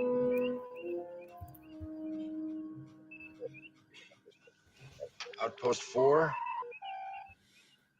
I do, from a technical point of view, I do want to point out though that it is a little weird that while they were sharing screen with the asteroid base and watching the shot come in, as soon as it hit, the camera transitioned back to the base so we could see what was happening there. But then, which, I mean, I don't know, maybe it disrupted communications for a second, and that's fine. But then the asteroid is destroyed, and now we're seeing things again from the asteroid's screen's perspective. That's my biggest problem with this doesn't episode. make a lot of sense. Is the spying on the Romulan bridge?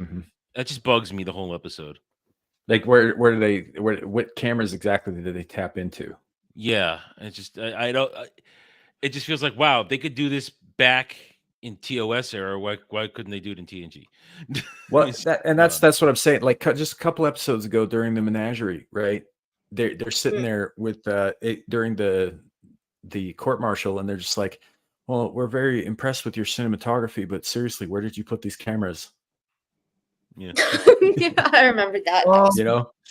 Yeah, you know what? They're probably like the size of a thumbtack at this point, right? Because look at the menageries coming up. You're going to see that they have like, and obviously, yeah, it's ridiculous the dramatic angles and cuts and lighting in their supposed log tape is perfect. But I think after we start speaking, what we assume is we're getting a dream sequence version of the log that's idealized, right? Just as the captain speaks to the beginning of most episodes. Right, and it's obviously done for the audience, for our benefit, so that we can see everything that's going on. But just from a technical standpoint, the switching back and forth between perspectives on the main viewer doesn't really hold up. Doesn't make a lot of sense. And we have a celebrity in the chat. It's good to see our friend Pacific 414 come by. Hey, Pacific. How you doing, buddy? Welcome to the show. We have actually not been making that many gay jokes this episode. Which Pacific person is this? Because let's be specific on who from Pacific we're talking to. Is it Baron? Is it who we got? But hello. Yes, and thank you to everybody who's been engaging in chat. Jed is not engaging at all. Wesley. Oh yes, sorry, Wesley. Jed Wesley. Wesley speaks when spoken to. That's what a good Wesley does. Yeah, you said you were not gonna be quiet. Only when I yelled at him. It's only if I yell at him. It's only if I yell at him. Yeah.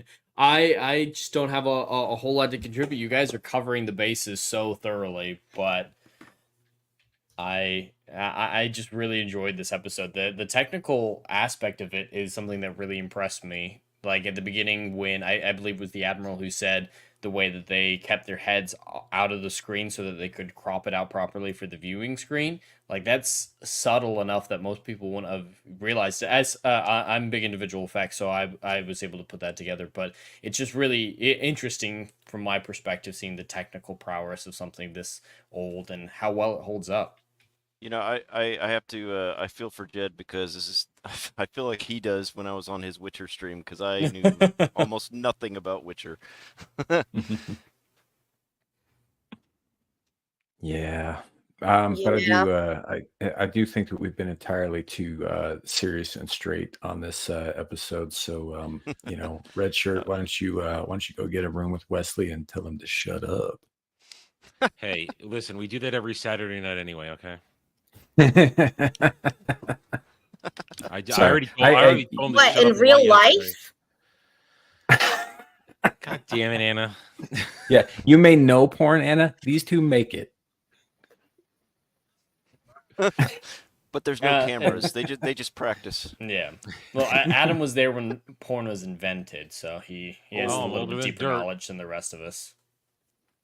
So, I didn't know you were that old, buddy. He is. Apparently indeed. I am. I mean, everybody says I am. He gives it away in the name, right? You know, Adam, he had an X with an apple and a snake. I got two. Technically, I got two X's. You do. Yeah, with your hand in doesn't front of count. God and everybody, right? Yep.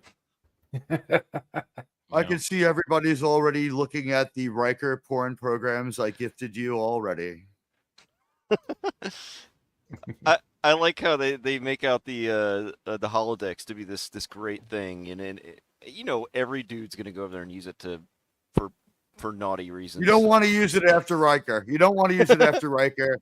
And also, like, if you're on the Voyager, I know you're far from hell.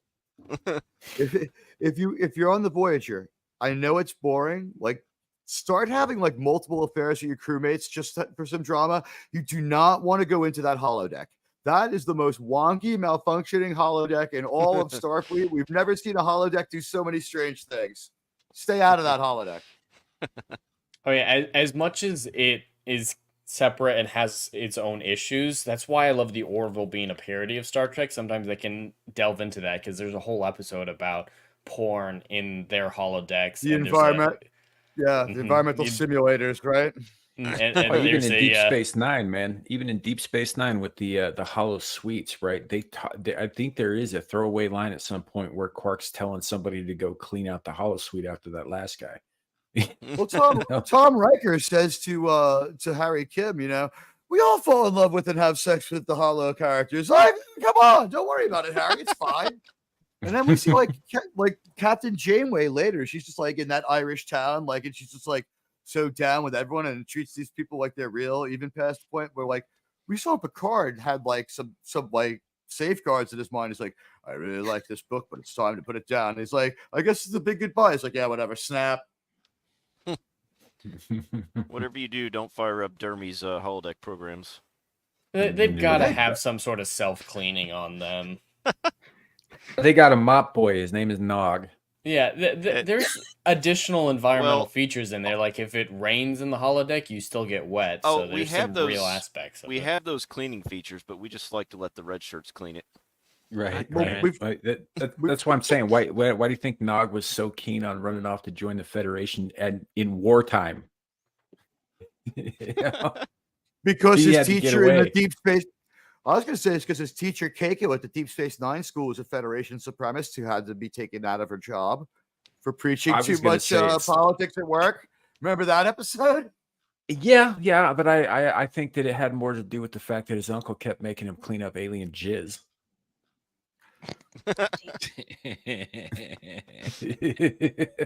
And what must that look like?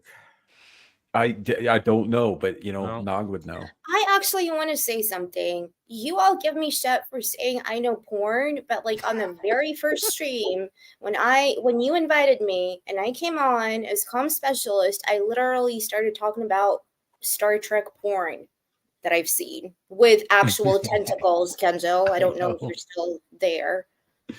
And nobody gave me shit for it. Everybody found it. You were new then. We were feeling you out. We were making sure we weren't. So now I'm not. Okay. Now you're one of us. Take it as a compliment. All right. Gracias. Yeah, that's when you know these people like you, is when they make fun of you. It's Adam's rule, at least. Adam never makes fun of me. I mean, Adam's actually quite respectful. We make fun Have of you not seen that he clipped out you saying you know porn and shows it on every one of his streams now?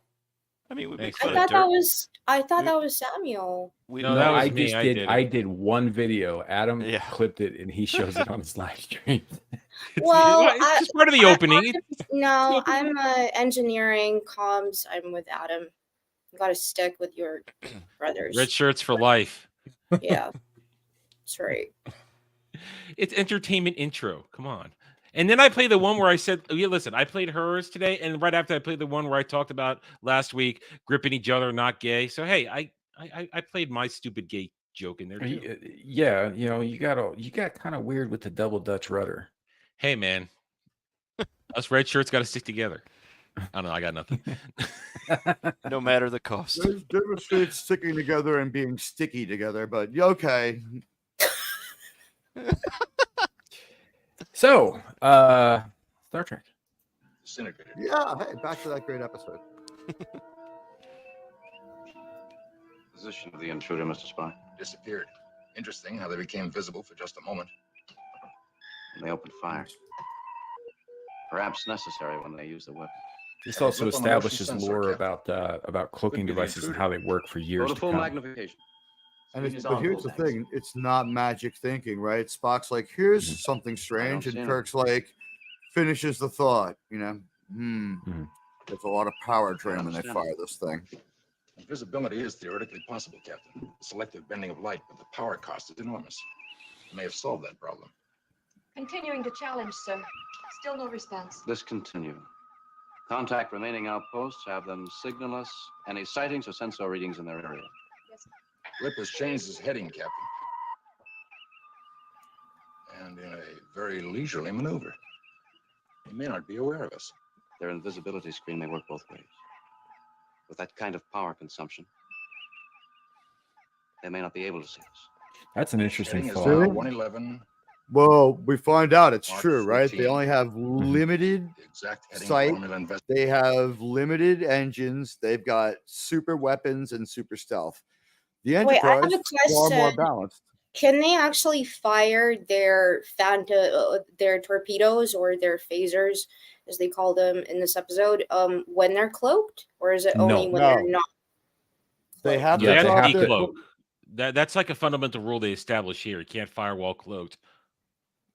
Right. That's why later, Much later in than- the Undiscovered Country, there is a Klingon bird of prey that can fire while cloaked, but it's so surprising and so shocking to everybody because up until then it was understood that cloaking technology did not work that way. You could not fire or raise your shields while you were cloaked because of the power requirements.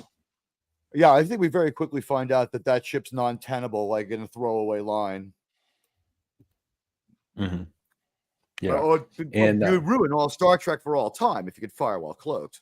There's no chance to respond, right? There's no way to predict where they're going to be. Right.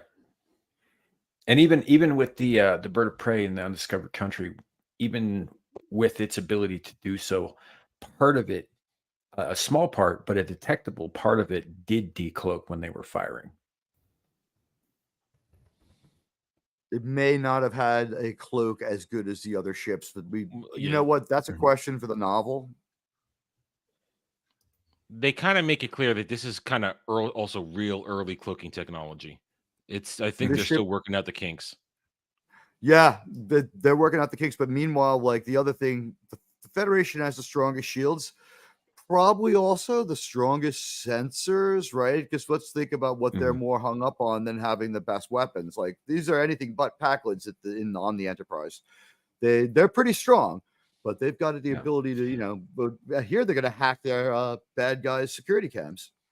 Right. Well, this way, they're also taking this takes place before the Romulan and Klingons formed a failed alliance that later on, obviously was disastrous at Khitomer and all that. But before that happened, they had a treaty that allowed them to share technology, which is how the Romulans got disruptor technology and how the Klingons got cloaking technology. They traded with each other. And to be specific, this happens. I think there is some talk of it in ToS, but what really nails it into fact is when the Enterprise gets surrounded, and is it the Enterprise incident or the Corbinite maneuver? When it gets surrounded with the Romulan ships that appear, some of them, the ones that are there, they are like the Klingon ships. The ones that decloak are more like the ones in this episode. So, they have two, they can't get by on just the decloak only ships. Yep. All right. Adam, I see your private chat there. Yeah, we really should get a move on too. Normally we're a little bit further into the episode by this point, like quite a bit further. We are only 13 minutes in, so we're gonna get new record. Yeah. What's that ratio? It's a great episode. Come on, it's like one of the best. So it deserves all of the analysis. I kicked my show for a half an hour to talk about this one. So, we have, by my measure, about 80 minutes left. And, anyone who wants is invited to continue the debate over there if we can't finish it. All right, fair enough. Vessel would take, Jim, toward the neutral zone and home.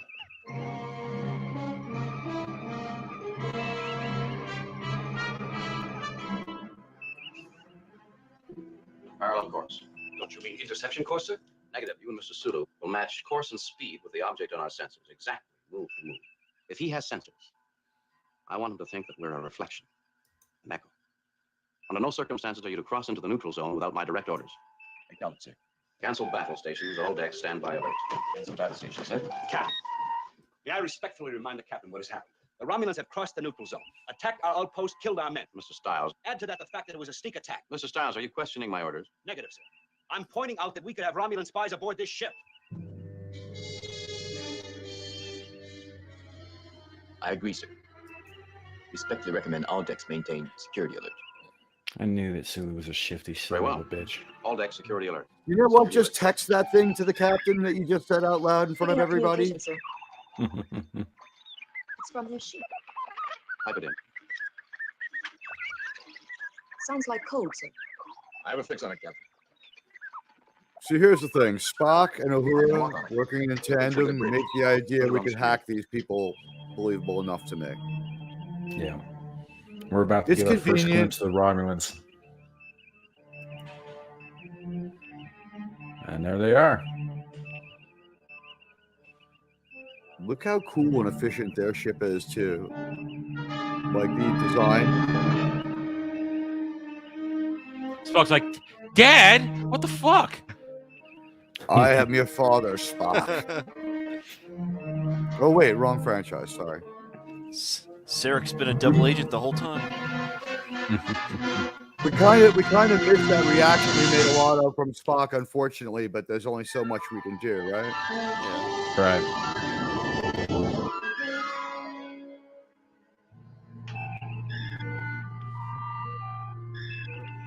Now, What's are we everybody going to be on our way staring to at the conference room pretty quick? Yes, sir. Kirk is all right now. This is really starting to grind Kirk's gears. Becoming. Cryptography is working on it, sir. Share with the spark. Didn't quite get that, Mr. Swan. Nothing, sir. Repeat it. I was suggesting that Mr. Spock could probably translate it for you, sir. I assume you're complimenting Mr. Spock on his It's ability. racism. Just add Not one. sure, sir. Well, here's one thing you can be he's sure of. been latently biggest racist there's no for room a for while, and an now it's just coming Do I out. make myself clear? You do, sir. And Kirk's like, you got freedom of thought and opinion. Just do your job and shut up. Yeah. Transmission has been cut off. I made a tape of it, sir. Very well.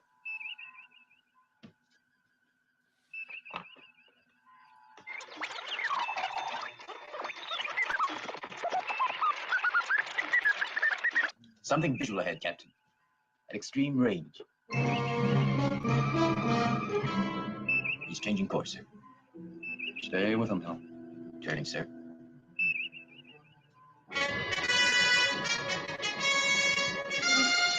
Gotta have that visual representation. That's a good looking ship, the Warbird. No visible attend the cloaking system.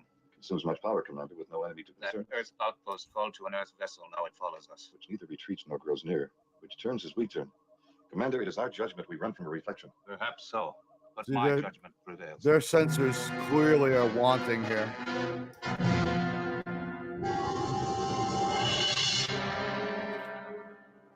Cloaking system, sir. It is good we approach the neutral zone. Not too soon for me to see the stars at home. I like the dialogue here too. I think it's really well written. Infinite. Why does he not attack? Yeah, we finally get to my favorite part of the episode is just learning about the Romulans and their strict sense of duty leading towards his decision at the end. It's just... And that's what I mean about swapping traits between the Romulans and the Klingons. These guys are pretty honorable, except for the fact that, you know, they sort of, you know, have like a Sith way of moving up, you know, betray and disgrace or kill your commander. But that's kind of also a Roman thing, right? It is. It is. Yeah. We got to keep in mind, too, that when we talk about honorable in the Klingons, we're talking about their sense of honor, which isn't necessarily that straightforward. They when they talk about honor this and honor that, it's very much in the same sense that the samurai talk about honor, where it was more of their personal kind of interpretation of it rather than an overarching sense of doing the honorable right thing. Well, that was And to it's say that the arbitrary. Romulans have an honor to the state. Klingons have honor to each other, Mm-hmm. and honor as a warrior. I think that's fair. Yeah. ToS Klingons are the ones who are sneaking around giving people weapons, right? The Romulans, we only see them twice. The Klingons we get a lot more exposure to. The Organian episode shows the Klingons as being pretty underhanded. A private little war shows them being even more underhanded. Well, even in TNG, the one episode where Riker went over to the Klingon ship, he was warned by the captain that at any point, keep your head on a swivel because you could have a first officer that betrays you and tries to take command. Right, but by betray he means steps to you. Yeah, you would at least Klingons screw each other over face to face. They want to look you in the eye while they twist a knife and watch the life drain from you.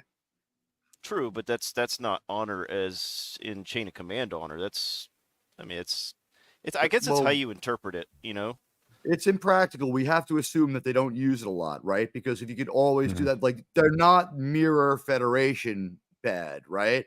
Their sense of honor also is like, our captain possesses so much honor, I wouldn't challenge him. You know what I mean? Like, I'm not going to step to the captain, even though he's saying things that might be a little crazy because, he won this and that battle and he's from this and that family. And also with them, his father and grandfather did this and that because we know Worf is a nobody because his father was considered a traitor for a while. Which is as a direct result of some underhanded business by their political rivals, the Duras, who were in bed with the underhanded Romulans. They weren't acting like Klingons; they were acting like Romulans. Mm-hmm. Yeah, absolutely. Former praetor of this glorious mission. Your carelessness might have ended this glorious mission. You're reduced 2 steps in rank. Return to post. So the dude just gets demoted, but he is really mouthy the rest of the episode. Take care, Commander. He has friends, and friends of his kind in power.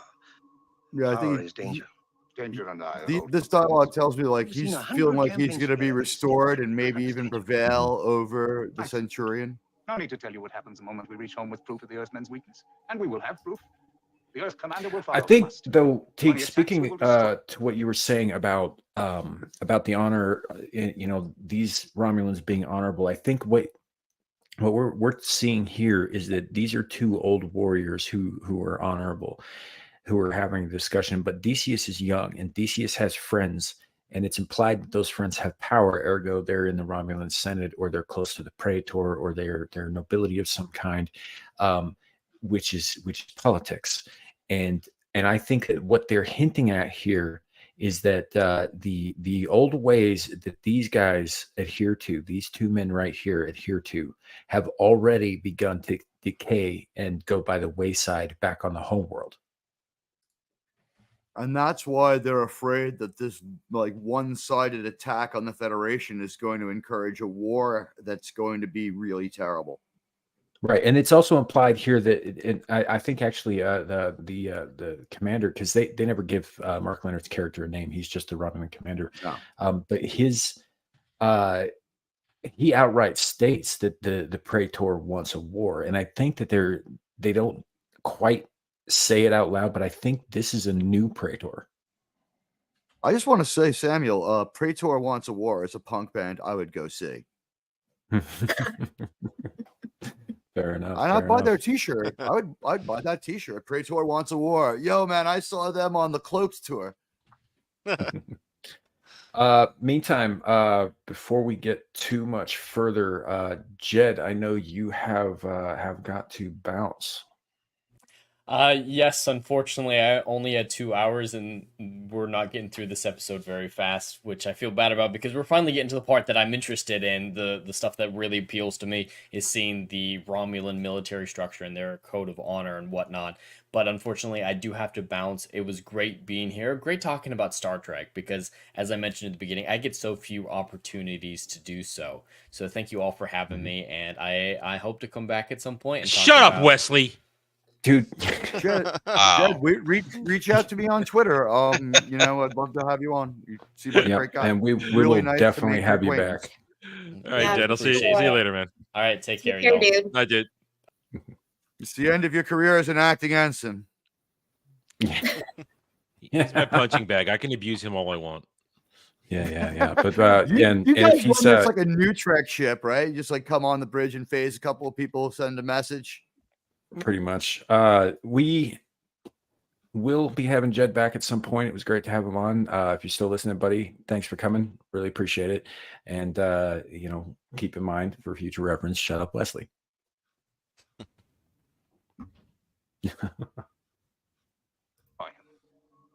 Our gift to the homeland, another war. If we are the strong, is this not the signal for war? Must it always be so? How many comrades have we lost in this war? You know, the Praetor's a little more. I'm sorry, the commander's a little more alone than we thought in his ruminations about peace. Death and more death. Soon even enough of the Praetor's test. Back on Cannabis 4, he smoked some of the local fauna and he's got some ideas about peace. I find myself wishing for destruction before we can return. That's not that right there is a that right there is a line that carries a lot of weight, especially the way Mark Leonard delivers it. He is fantastic in this role. But you know, he said, I find myself wishing for destruction. Yeah, he's fatalistic like a German U-boat commander late in the war. He's like, you know, But they've imposed that onto him. But he understands the consequences of the action that his ship has taken, that he has taken up to this point, and he understands what that will mean when he gets home. If he gets home and he finds himself wishing for destruction, so that will not come to pass. Yeah. We don't see him. Well, it'll mean galactic war. They really messed up sending this captain. He's ill-suited for this job because he's too good. He's too thoughtful. He actually is probably smarter than their Praetor that they're talking about. Yeah. Best guy to lead this mission is Theseus. Our heroes didn't come home. Let's go to war. The last transmission we got from them, they were being chased by the cowardly Federation. Yeah, that probably would have worked out better for him in the long run. Worry not. Like you, I'm too well trained in my duty to permit it. Continue evasive maneuvers. Now, back to the first course.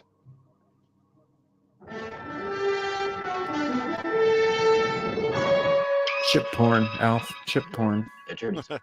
Not to mention a beautiful piece of music there to keep driving the plot forward. Where is that in your new Star Trek? Or your new Star Wars, for that matter? What's our position, Navigator? We'll enter the neutral zone in less than an hour, sir. Assuming, of course, that we don't turn back. We now have aboard debris from Outpost 4, Captain. Bring it to the briefing room. Are you ready, gentlemen?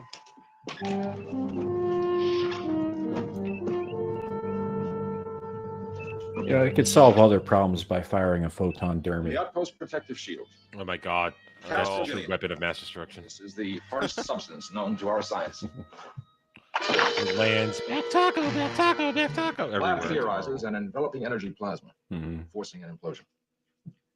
Decent acting by the guy who plays Obviously, Styles their here, because weaponry is he's superior to ours. that startled him a little And they too. have a So like, practical not only is he somebody's racist, he's a little rattled. Do you realize what this really comes down to? Millions and millions of lives hanging on what this vessel does next. Or on what this vessel Almost fails the to do, same Doctor. conversation on the other still ship. remains. Can we engage them with a reasonable possibility of victory? No question. Their power is simple impulse. Meaning we cannot run. To be used in chasing them or retreating. Sir. Go ahead, Mr. Stiles. I call this session for opinions. We have to attack immediately. Explain. See, They're still on Styles our can side of the talk neutral zone. now. There would be no doubt that they broke the treaty. Attack without a visible target. How do we aim our phasers? Aim with sensors. Not accurate, but if we blanket them, we can. I know for a lucky shot before they zero in on us. And if we don't? Once back, they'll report that we saw their weapons and ran. And if they could report that they destroyed us? These are Romulans. You run away from them and you guarantee war. They'll be back. Not just one ship, but with everything they've got. You know that, Mr. Science Officer. You're the expert in these people, but you've always left out that one point. Why? I'm very interested in why. Ooh. He's an asshole.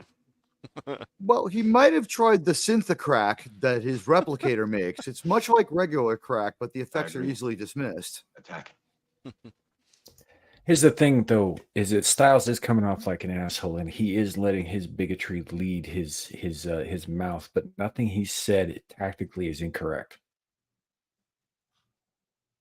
Right. He's emotional, but he hasn't drawn any totally incorrect conclusions. Although Sulu has some issues with his methods, and we know that Sulu's considered by the show to be maybe like one of the smarter guys on the bridge. It's because he's Asian.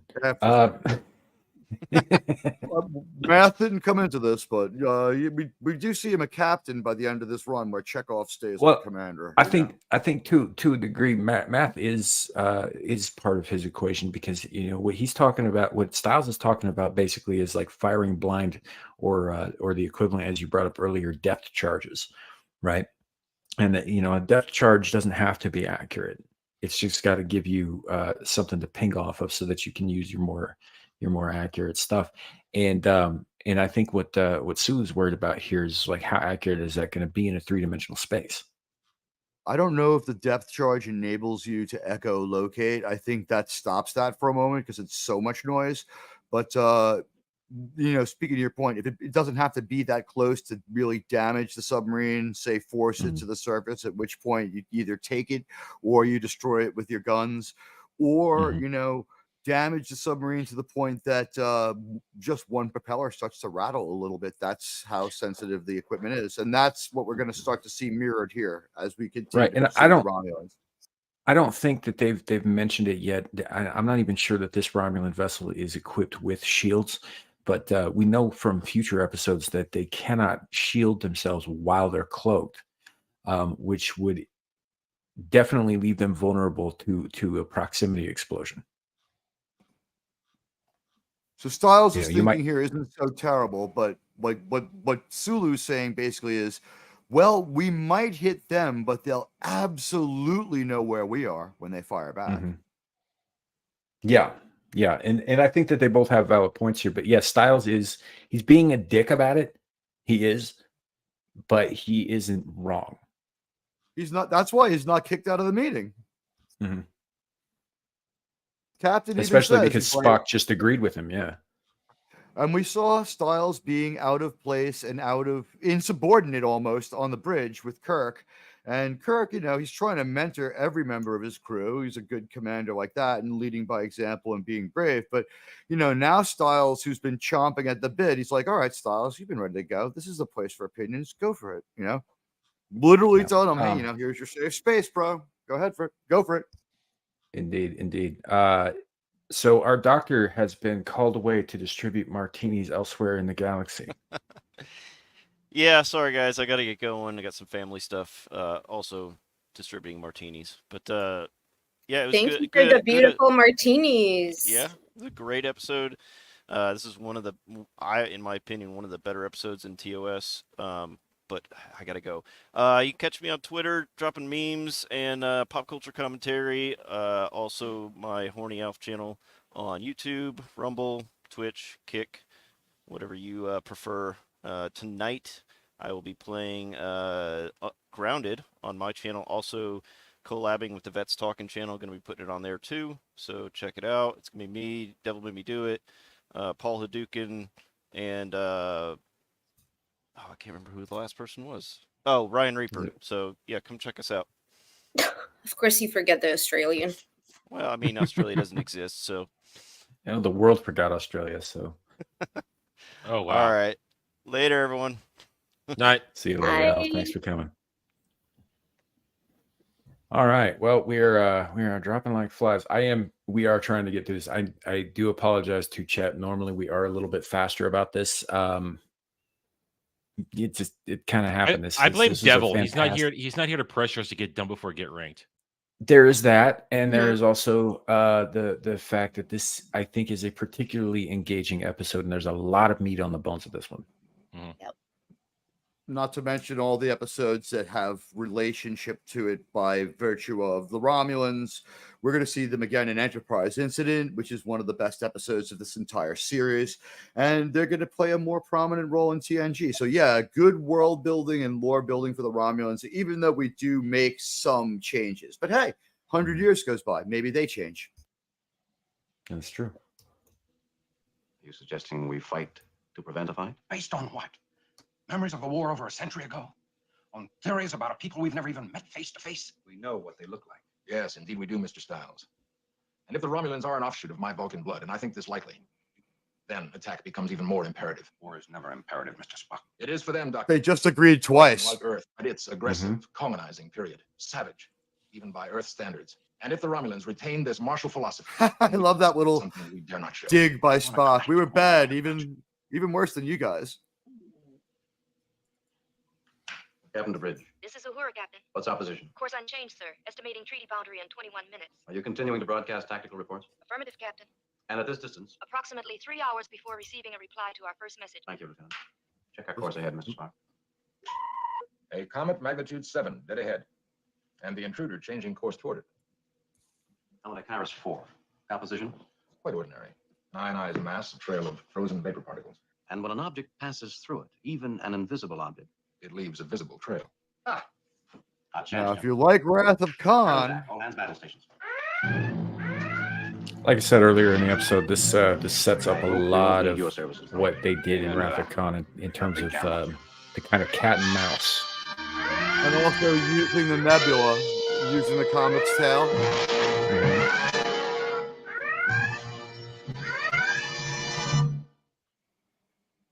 One of the things I do like is that the sound effects for a lot of these things have stayed consistent throughout the series, throughout the years.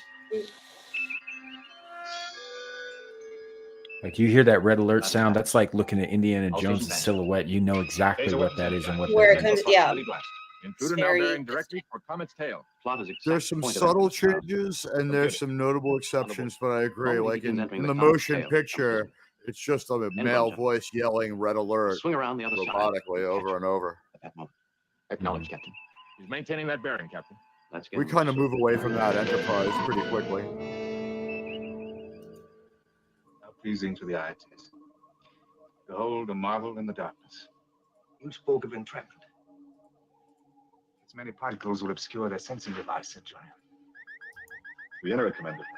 He's got an equally good reason for going in there. It's kind of like the old trick in Westerns, like, well, we can run down this stream to hide our footsteps. You know, it's like we can go through the comet's trail. And Kirk's already outthought him, so. Well, it also, when they switch back to the Romulans here, and he says, "What a marvel in the darkness," right?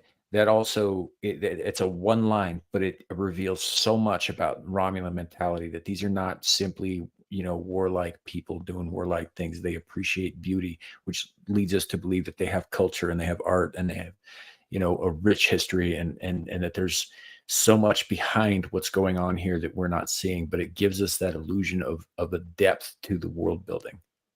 I agree. He's an outlier Romulan soldier, but not perhaps an outlier Romulan. Mm-hmm. It's fully obscured and turns suddenly back upon our adversary. At last the screen is clear, Commander. Clear. Our reflection no longer follows us. Escape maneuver 1, quickly!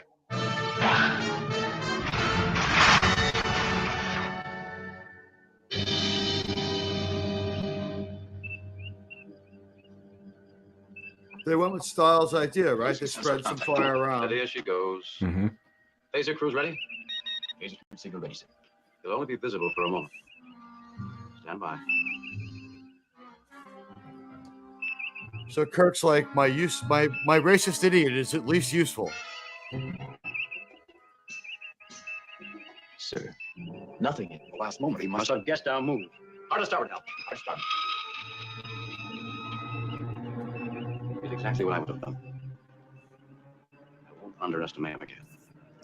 Now, fire blind, lay down a Think about the. Iris pattern. All Here we phases go. fire. Phaser 1. Now we're going to use Styles' idea. Phaser 1, fire.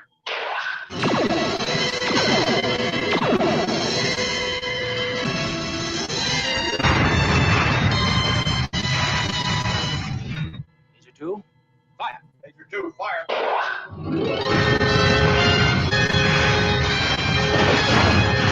And here the Centurion pushes the commander out of the way and is crushed by debris.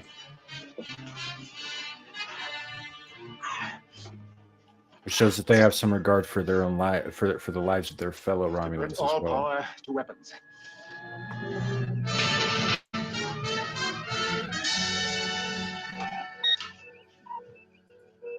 Major overload. Control circuit burn out.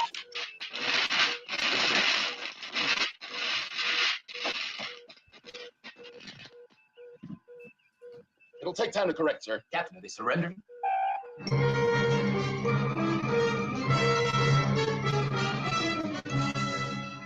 Full sir.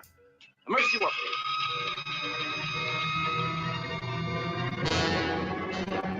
Do we have emergency warp? Full power, sir. It's still overtaking us.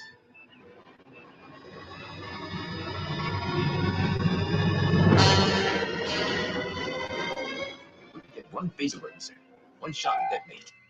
Navigation. Estimated it'll overtake us in 2 minutes, sir.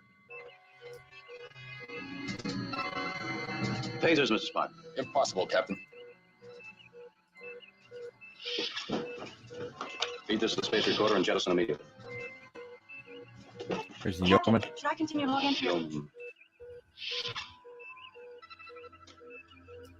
Affirmative, continue log entry. Yes, sir. 10 seconds to impact. Captain. It's dissipating, sir. It must have a range limit. Yeoman Rand doesn't believe in personal space. 4. Yeah, and I swear to God, if she brought coffee onto the deck during this, I was ready to lose it. This is not the time for coffee. Limited range. Hey, Keely And Chow. hello to Keely Chow.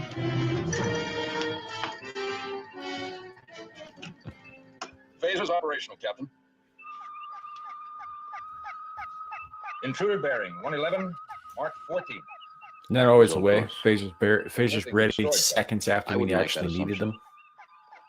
I don't think that captain will either. Intruder holding steady. Course 111, Mark 14.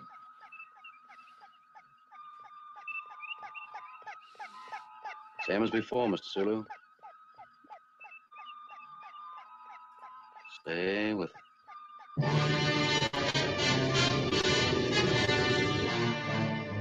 And again, some more amazing music. I mean, come on, like really tone setting, perfect for the situation.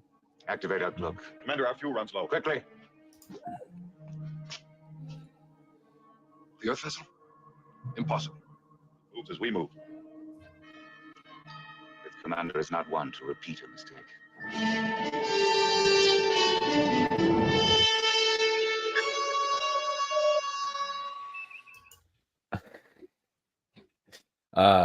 So there's this scene. It's like, hey buddy, how you doing? No, I do. I don't need your Vulcan cooties. Right. Yeah. Hey, give me your neck pinch, buddy. I do appreciate though one of the things that this episode does so well, and you see this in the best war movies, is two opposing commanders on two opposing sides who are of like mind and who have a developing respect for the other's capabilities, and they're both very capable men. That's very cool, very well done, and I appreciate how they've been jumping back and forth between perspectives so that we're seeing the whole story play out. They did this episode is very well done. Yeah, I would agree. The two commanders here are evenly matched, but the thing we got to remember here is due to the fact, and we don't learn this till later, but Vulcans and thereby Romulans live like 200 years. So this guy might have been at it for like 60 years. Captain Kirk's 35 years old. He's got like 15 years spacefaring experience, maybe a little more. Yeah. Patton and Rommel, actually, yeah, that was what came to mind for me as well. And I think maybe even more Montgomery, right? Because Montgomery is the one who chases him around longer. By the time Patton gets there, he's almost ready to be knocked out. But yes. Yeah.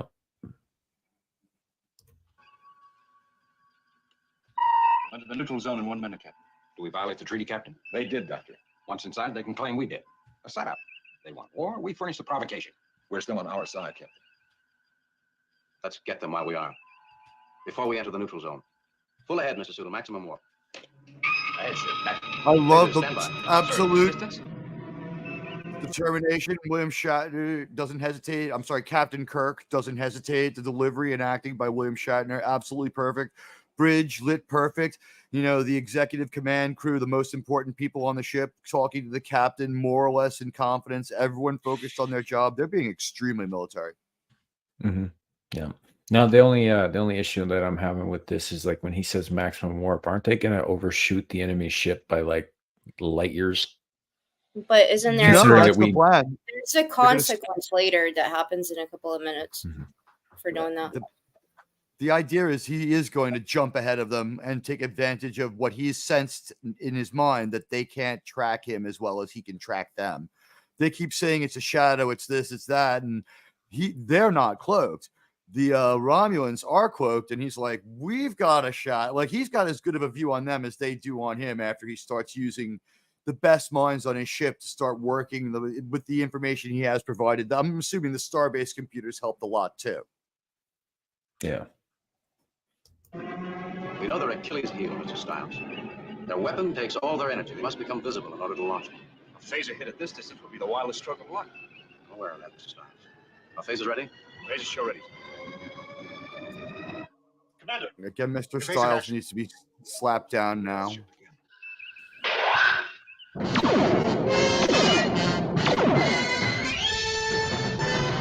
Use the shots.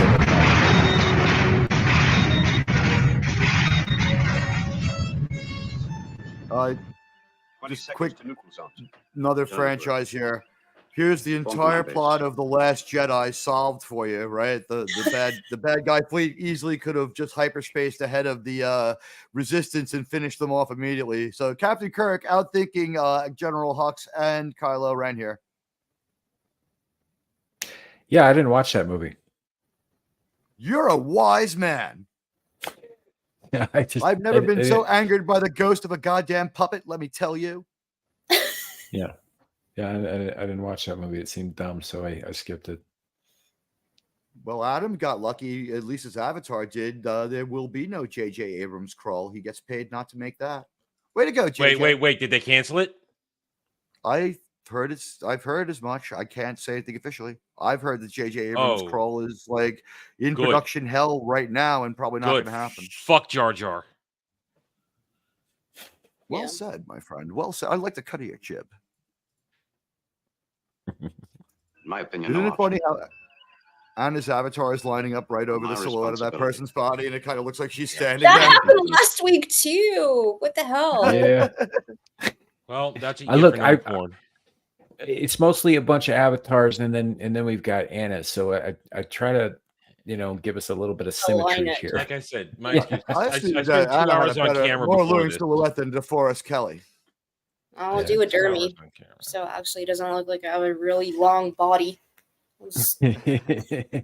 Oh, now you just got a squat torso. Now, here's where maybe some of the earlier conversations will start to pay off, because we got ahead of ourselves and we really did talk a lot of the traits of these ships and their crews. And if anyone's wondering, I cross-checked this earlier. You can wait. Go ahead. Steady as we go, Mr. Sulu. Continue firing.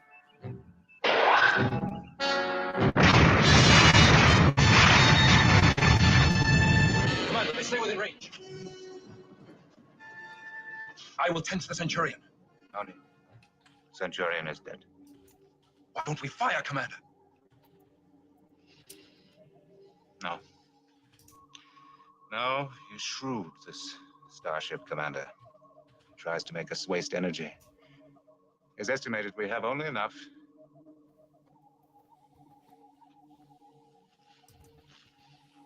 Yeah. It is time. All debris into disposal tubes. Yes, Commander. The body of the Centurion, too. This is grim, but it's smart. It's Forgive me, very my smart, and I believe it's But I must happened use all in my World War II, experience right? now. That's the kind of thing they did. It happened in World War I as well, I think. Ocean sensor signal stopped. Right, our first Ceasefire. functional submarines are in World War One. It Negative. makes a lot of sense. Vessel wreckage. Metal molds, conduit, plastiform, and a body captain. However, insufficient mass, sir. What? Simple debris. I'm Spock. I'm The vessel. smart. A trick. Go to sensor Everybody on the Nothing, sir. Enterprise is a step motion out ahead there at of all. the captain, not as far as outthinking him, but let's say there's two contingencies. Everybody knows to have both contingencies ready for when the captain says something. You know, it's like, well, Captain, since you Indeed. said that, you know, when it's germane, and there's something to say. Well, in Spock's case, especially, it's his job to Right. have all of the facts and present options to the captain. So it's his job to review all of this stuff before it ever comes to Kirk's attention. Right, and these people are conditioned to this chain of command. He's not, you know, gainsaying his captain. Now, let's remember in New Trek, you know, Captain Pike by now would have expressed complete befuddlement, and as number one was filling him in, another one of the savvy females would have helped Spock make the right decision. So at least we have people looking military here. Even Uhura has heavily contributed to this episode. She hacked that transmission.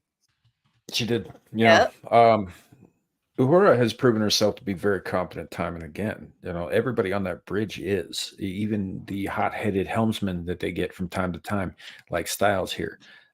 You know, they're good at their jobs. There's, I think, one exception a couple episodes ago, and the guy was qualified technically, but he was too green for what they were getting into, and I believe that actually was the Corbomite maneuver.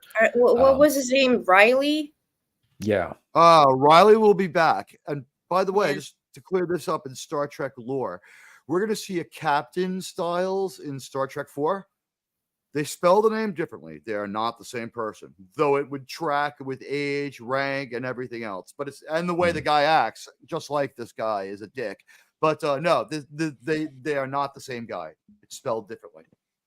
No, fair enough. Legatus asked if how does a body not explode in a vacuum of space? Explosive decompression is not right. There's obviously more pressure inside the human body than there is in a vacuum of space, and there would be some rupturing, but I don't believe that it's a total explosion. He's a rat. Body froze. Yeah, but the body, see, there is the rupturing, but the body freezes as much as at the same time. So you're going to end up with sort of a bloated, ruptured icicle, really. Think the Arnold Schwarzenegger movie where he goes to Mars. Total Recall. When Dick Jones from RoboCop falls out the window and his eyes start popping out. That's about as much time as you have before you freeze over. Yeah. And for the most part, the pressure is actually inside of our lungs. That's the space that's got the most things. So, I mean, like if you, it gets kind of forced out of you pretty quickly. Right. Once no that's done, the lungs collapse. Yeah. So, so there would be a body. It would not be a pretty body, but there would be a body. There would at least be something recognizable. You know, if this is New Trek, they would take pictures and ritualize it and like leave it up on the screen to motivate the crew.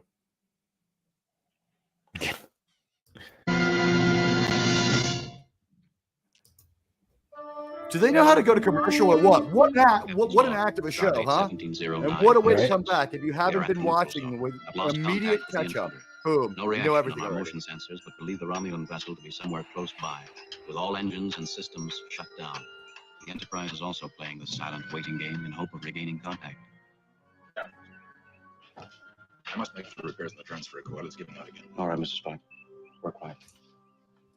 Did we already overrun Riley's 2 appearances, Legatus, Jonas? Okay. I believe so. No, it wasn't Riley. It was the dude who, oh God, what was his name?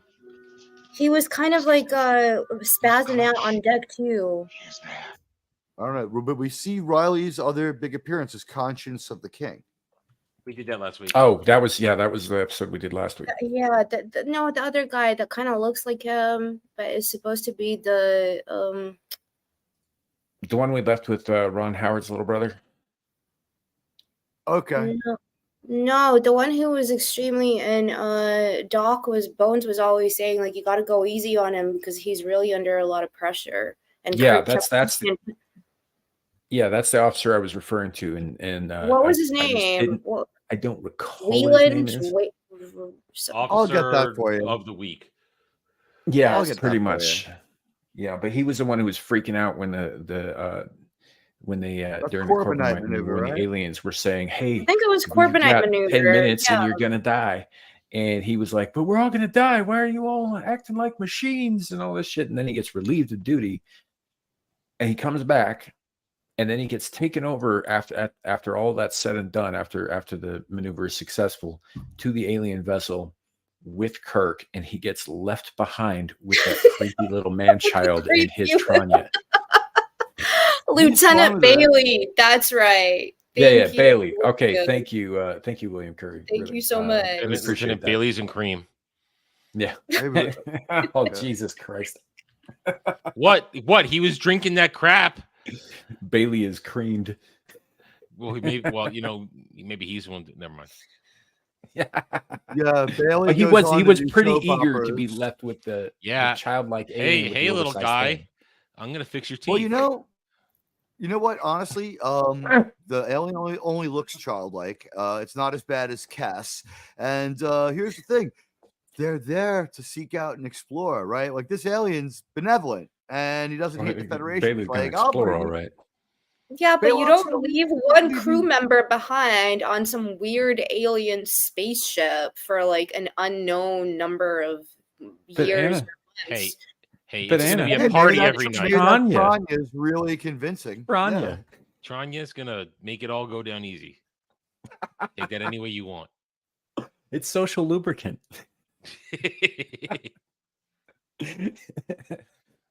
Oh, and now here we are back to fine form. Only took 3 hours. We're not 3 hours into this, Adam. Fuck off. Someone. I feel it. Captain's log, supplemental. Now motionless for 9 hours, 47 minutes. This is kind of neat. The waiting game to see who moves first, who blinks first. Can I get you something from the galley, sir? Oh my God, Rand. Coffee at least? See, coffee. There it is. Bring to the bridge. I'll be there in a moment. I don't want coffee, Rand. I want cheesecake.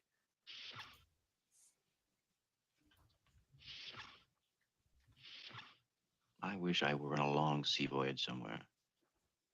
Not too much deck tennis, no frantic dancing. No Just a lot of men.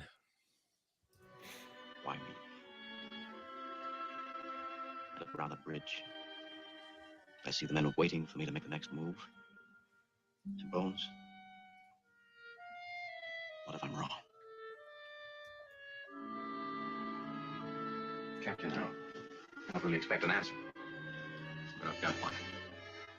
Something I seldom say to a customer, Jim.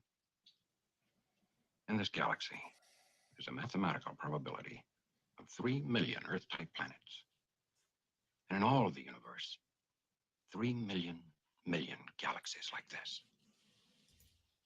And in all of that, and perhaps more, only one of each of us.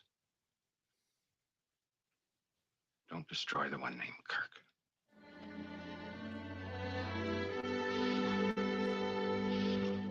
This is a good scene because it shows that Kirk is human as well. You know, that he does second guess himself, but he can't allow himself to do it in front of the crew. The only person who ever sees it is his friend and his physician. The power of martinis.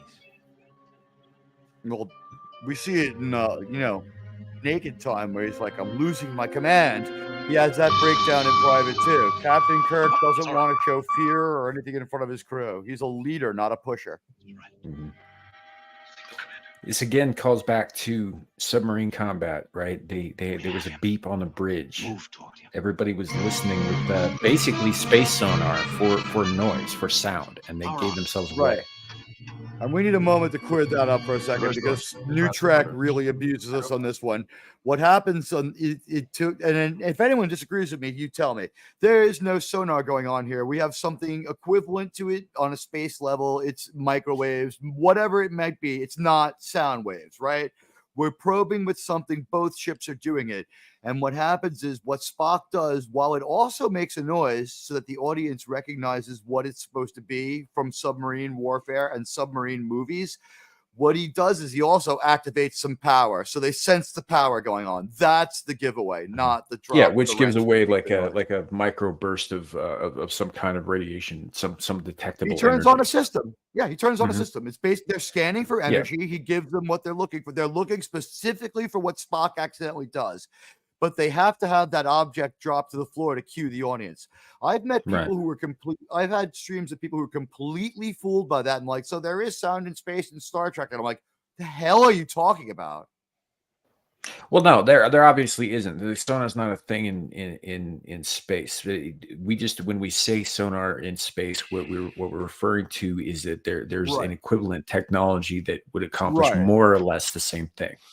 We should probably say space sonar because honestly, in New Trek, it's outright sonar, and it's ridiculous because they use the speed of sound to get their position while they're going the speed of light. I'm fine just saying sensors. Sensors pick up something. I'm just saying that. Yeah, and that works too. The state. But the point is like Spock set off something. On our sensor thing here. Yeah. But I want to just clear up. It's not the sound. The people have made a lot that disproves their sound in space and that you can hear things in the Star Trek universe. No, the sound effects are for us. There's no real sound. Yeah, that's just for the audience. It's always ever been for the audience. And that's a conceit. And Star Trek's not hard science; it's silent space. So, but yep. Now the Romulans know where we are, but Kirk knows that. And that's why everybody knows everything now. He's like he's got a plan to deal with this, and he once again outthinks the Romulan commander, as we see. And he also knows that he has a battleship, and they have a surfaced submarine. He has so much more of a hammer than them right now.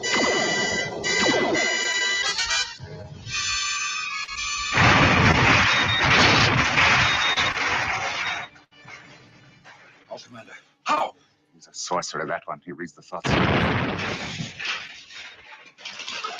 Our fuel supply all but gone, and he stays out of reach. We are beaten. Be true. Praetor's finest and proudest flagship beaten. Perhaps we can yet save your Praetor's pride for him. More debris into the tube. More indication that the commander is not loyal to the Praetor. Yes, Commander, but only for self-destruction. Place one in with the debris. And also that Praetors might come and go, so maybe that's why the captain's the captain, right? Yep. More wrecking suit. Scanning plus our patties. Fire. Debris on our scanners. Analysis quickly. Same type as before, sir. Except one metal-cased object. Helm, hard over. Phasers, fire. Point blank. Phasers, fire!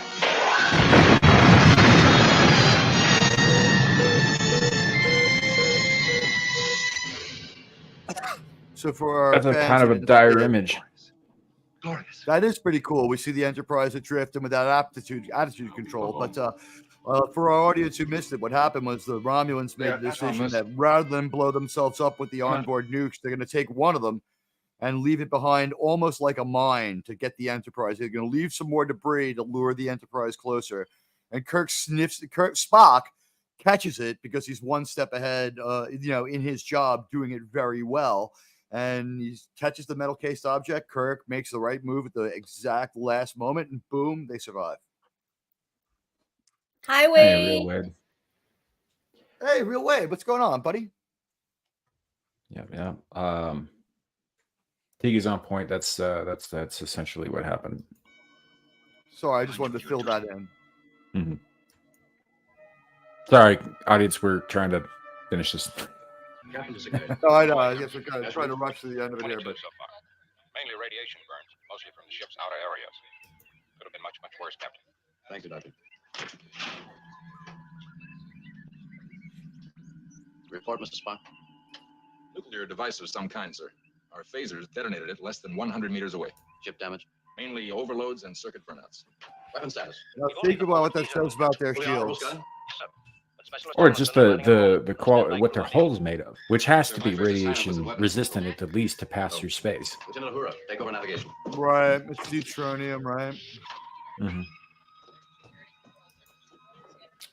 don't remember. Is this the first time we see Uhura take a helm? Yes. She's fourth in command. It makes sense. To move off and make repairs. No. Maybe we can pull them back to our side of the neutral zone. Remember, Bones really shouldn't make any military decisions because of his job as a doctor. But he's just too damn smart and valuable to leave in sickbay until he needs to be there. Right. Well, I think he's also technically third officer. He's Or never given second him. No, officer. third officer is Scotty. Nope, that's Spock. I'm sorry, it's Kirk, Spock, Scotty, Uhura, Sulu. If you refuse, permit me the glory of the kill, Commander.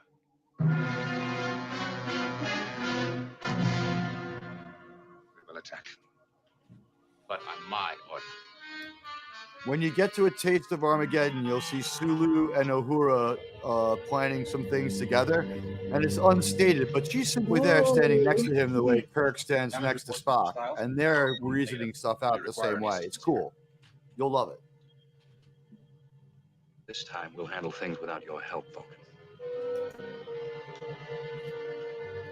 Whoa, they said racism, yeah. Spacism. Yeah, there we go. That's what you get. That's going back to what you were saying, Samuel, about them exerting the shields and all of that on the Enterprise. Oh, Shadowhawk is referring to the fact that Captain Styles that we see in Star Trek 4 has a command baton, sort of with like a Federation logo on it, because he's really full of himself. They're giving him like what's going to be the next flagship. It's Space three. Dock. It's three. Sorry, 3.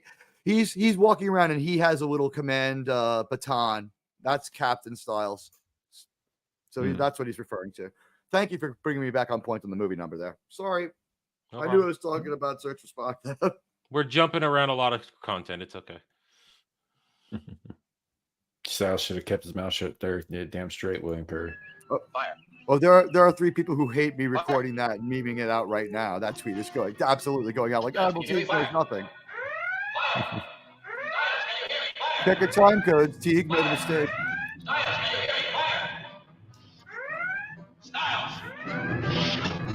So Spock jumps in and he does the firing before he does anything else, before he tends to his crewmates. Well, if he doesn't do that, they all die, right? Yeah, and no, that's what I'm saying. Prioritize. I guess the version of this our friends will easily recognize is put your own mask on before you put the mask on the child when you're flying. Right? Put on your own oxygen mask before you try to help anyone else.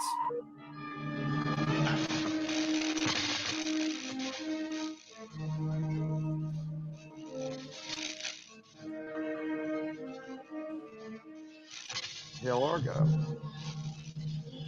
The first time our commanders speak, our opposing commanders. See, I want to say again, aboard our ship. he's kind of honorable. Watch. No, it's not our way. Yeah. I regret that we meet in this way. You and I are of a kind. And a This is different TNG Klingon stuff. I could have called you friend. What purpose will it serve to die? We are creatures of duty, Captain. I have lived my life by it. Just one more duty to perform.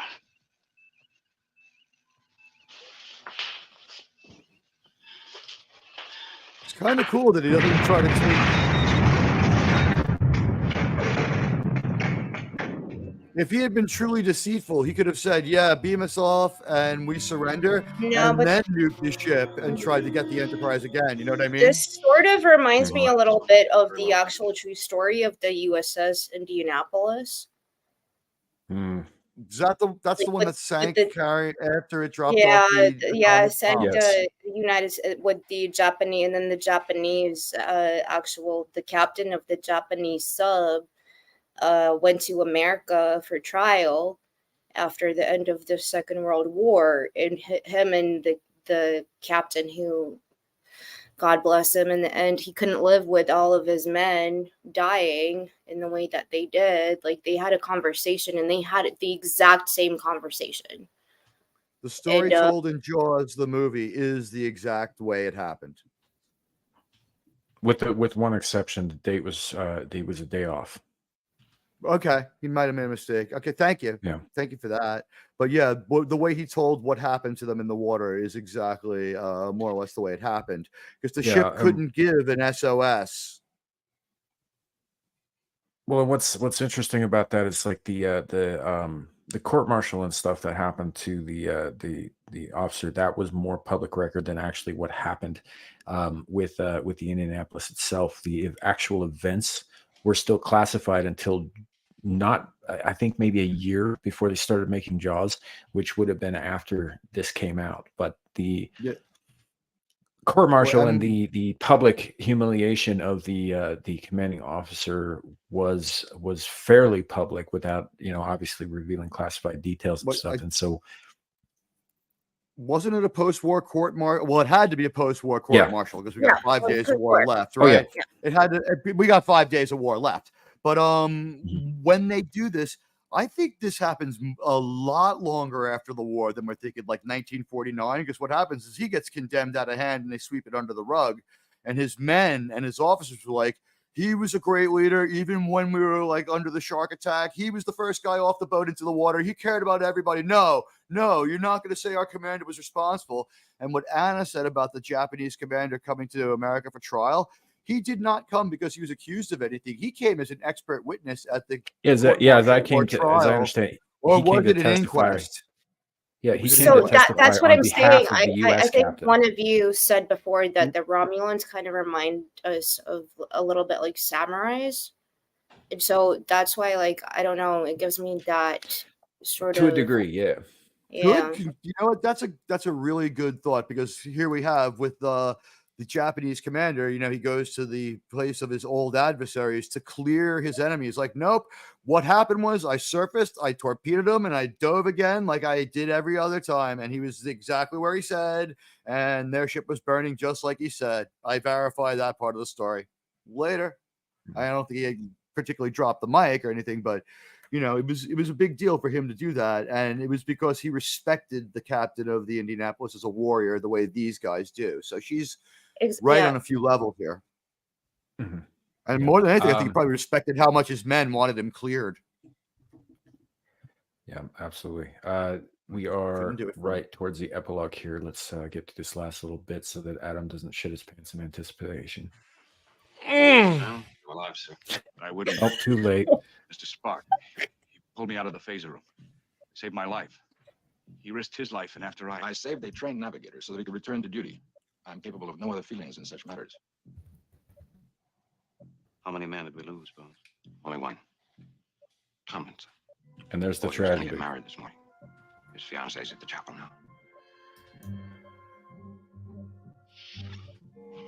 We finally received an answer from Command Base, sir. They say they'll support whatever decision you have to make. Little late, guys.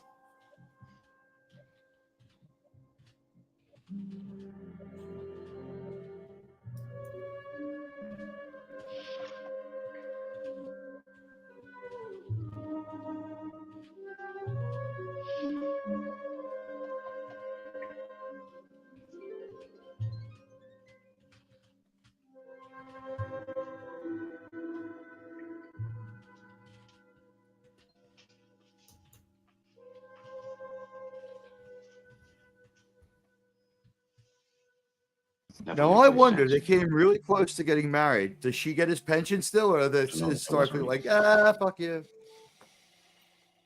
I mean, they don't get paid exactly.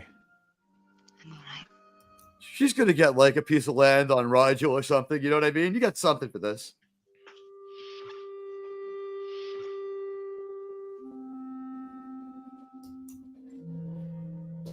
I find interesting when we enter the chapel with her, she is on her knees looking up, and that indicates to me that not everybody from Earth has completely abandoned the concept of religion. Mm-hmm. They do follow up on that in TNG.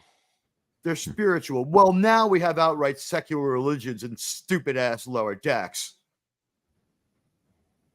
Right. We just outright have it. Sorry, guys. Yeah, no, doesn't it's count. not Star Trek. Doesn't count. It's not Doesn't Star count. Trek. I agree. And one of the things they did was there's no symbol on the wall because rather than have this like something like, oh, you know, a cross, it's an American TV show. Gene Roddenberry is more forward thinking than that. He's like, you know, she can just be staring into space with nothing there. And by the way, he fought a flame war with the studio over having a chaplain on the ship. They were like, why isn't there? And he's like, it's crazy. No, it's a science fiction show. So, you know, when he goes in there, he's acting like almost like the ship's chaplain, you know, and he's giving her that counseling. And there's no symbol on the wall to show like one religion or another. And the beauty of that is you don't have to say, well, why did this one religion endure and the others didn't make it? Or how come this one has preeminence over the others, right? And now they've done that to themselves. But that's, again, another conversation. But she's going to bounce back. She's going to be okay. You know, we're going to see her again in Shore Leave. And Well, she's gonna be fine. again, she is a professional. She is on this ship, which is populated by the best Starfleet has to offer, and she knew damn well what she signed up for. Yeah. I agree with your in-world. I agree with your in-world, but it's really, really quick. She's giddy. And, Shore Leave's our next episode. It's pretty quick turnaround. Yeah, it's too quick. And the thing is, it was actually a continuity error that the actress pointed out on the set to them. She's like, you do realize I'm this person. And that's what you get here as you do things in production order. You're going to see that people back home saw things in a different, you know, somewhat differently. So I think people in their living rooms had 2 or 3 weeks to forget about her, but you know, she's back pretty quick. In production order, it's right away. I smell jokes next week. Yeah, we're gonna have to make up for all the lack of gayness this week, right? Well, Ryan will be back. So it'll be okay. Ryan will be back, and he'll bring his big gay She butt with brings him. the gayness. That is true. So All does right. Debbie. I hope we got tangential enough in our very brief cursory examination Right. of this 46 minutes. Ladies and gentlemen, I apologize to all of you that we have failed you as critics. It's taken us 4 times as long as the thing we were analyzing to analyze it. It's almost as though we thought these things through, and it's been a real honor to be here with people who have such high Star Trek IQs. There's a lot of great stuff going on here. And I would just say maybe, honestly, think about this one because of how great you guys are and how just genteel I thought you were. Why don't we think about maybe having a debate where I can prove to you with my receipts that Picard 3 is a terrible show and that you were hoodwinked? I can bring about 35 different things. Or I could continue to enjoy it in ignorance. Well, I think it's a great idea. Ignorance can make you feel good, but it's only temporary. Then you're looking for your next dose of ignorance faster and faster, getting dumber and dumber all the time. That's what's wrong with New Trek. If this had been New Trek, like, I could only imagine what they would have done. Like, there's a body out there. It's like, put it on screen. And they all would have been like rubbing their hands together, like, fuck you. Yeah. I mean, new Star Trek is just horrible.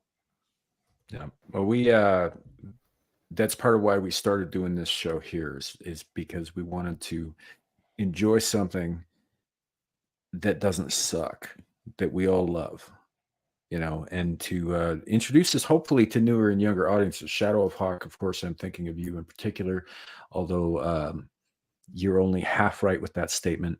But he's one of our younger viewers, early 20s, and his experience with Star Trek began with Enterprise.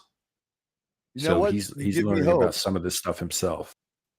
I want to say to that member of your panel, you give me hope, and I really, the fact that someone your age could be able to see through the garbage that they throw at you and swim through that moat of stupidity to see the greatness of Star Trek. I mean, I personally salute you.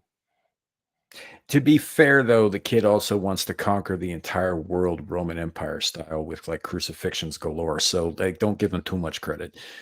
You want a job, kid? I'm looking for up and coming young members of my crew. Yeah. That said, I think we probably. Does anybody have anything else that they wanted to go over briefly before we call it? I know we got pretty in depth in this particular episode as we went along. I'm good. I think you're going to find it's going to pay off in the future with this level of focus on what's going to become a very important antagonist. Honestly, might even be guilty of saying it right here. This might be a 2-podcast discussion, and I guess we did 2 podcasts worth of content. And hopefully numbers will reflect that. I think this was an interesting conversation. I've talked about this episode many times, and it's always had different perspectives and different ideas. And I've very rarely have I heard the same thing twice. Yeah. All right. I just want to say, yes, thank you, Dr. Spock. No. Is it Dr. Spock a pediatrician? He is a doctor. He is. He's got PhDs and everything. But I just want to say, like, tonight's chat, brilliant. You have raised a lot of good questions, participated, and like it's really, I don't know, heartwarming to have a lot of and people answered some fantastic questions. Nice. Yeah, amazing questions, and just finding the time to. And I think it was actually the kid that said, we're giving you a chance to have a conversation which you can't have somewhere else, maybe with your friends or family. So that's really heartwarming. Thank you. And to our beautiful guests, Admiral, also, I was going to say Jed, but I'm going to say Wesley just for you, Adam. Wesley, the no, that sounds Ginger weird. Jesus, it's okay. The Ginger Ninja. Ginger Lawn Ninja. Thank you to him too, and yeah, it was great. And I can't wait for Shore Leave next week because it's one of the best episodes for me too. I love Alice in Wonderland. Nice. You're going to love that episode. You're going to love it. It's very enjoyable. And I'll teach you guys a little trick. It seems to hold up. You ready? This star date, I believe, is 1703.5 or something like that. The only thing I've been able to augur is the first number of the star date seems to be the year of the mission. That seems to creep up. Oh, fair enough. Yeah. Lawrence Knight, did you have anything you wanted to say about the episode before we go? Yeah, I mean, it's been a while since I've watched all the Star Trek episodes, but yeah, this definitely this one was a memorable. In fact, it's kind of inspired me to go back and look at the other ones. I'm more of a shield for the next generation, but I think we'll get there in another Fair decade. enough. Yeah, for real. it'd be like a year and a half, whatever. You know what? Savor it. Honestly, savor it, because if you are going to be procedural, and that's something I don't do on my show, we'll watch the same episode twice. If you go procedural in a straight line, yeah, that's really cool. But then, like, think about things like arcs through all of Star Trek, like how we treat androids and AI throughout the final frontier, and how like Data truly is different, and we see them becoming either robot supremacists and other things like that. Well, so far, the Star 2 Trek- episodes we've had, they've already tried to murder the entire crew twice. So, Did you see what little girls are made of? Is one of them, right? Mm-hmm. Okay, yeah, you know what? Yeah, Roger Corby has response A, which is kill all the humans. He goes Bender on them, and yeah, he's a robot supremacist. Yeah, this has been a great chat, and thank you to the members of all the chat streams. I've been doing my best to read into all of them. It's kind of all over the place, but great, and especially on the military protocol for backing us up with facts and stuff like that. Thank you so very much. So Roddenberry's military might be unique. We have a number of veterans who join us on panel and in chat regularly, and so when military type questions come up, we usually have somebody around who can answer, which is awesome. One last thing before we go, I do want to briefly go around the horn and tell people where they can find you. Adam, I know you've got a heart out, and Admiral Teag. So Adam, why don't you go first? Oh, as always, I am Adam the Renaissance Nerd, YouTube channel, the same name. You can find me there. Reviews, takes, streams of all kinds. Tonight, a little while from now, about an hour or so, going back some more Star Trek Infinite. We have freed Bajor. It is time to get them into the Federation so that I can unlock Deep Space Nine. Other than that, tomorrow night, Mellow Mondays, 8:45 p.m. Eastern. We're not going to go the full time because I got to get up on Tuesday, do some real world shit. And the rest of the week, Natural 20 on Wednesday, Gaming streams throughout the rest of the week, regular takes videos, Friday, back on Ballbusters and that god-awful sinking ship. And then next Saturday night, drive-in, 6 p.m. Eastern, myself and Jed, who was here a short time ago, we're doing Ferris Bueller's Day Off as our next video. And then next Sunday, 2 p.m. Eastern, right back on the round table before we come back here for more Engage. All right. Admiral Teag, where can people find you on the interwebs?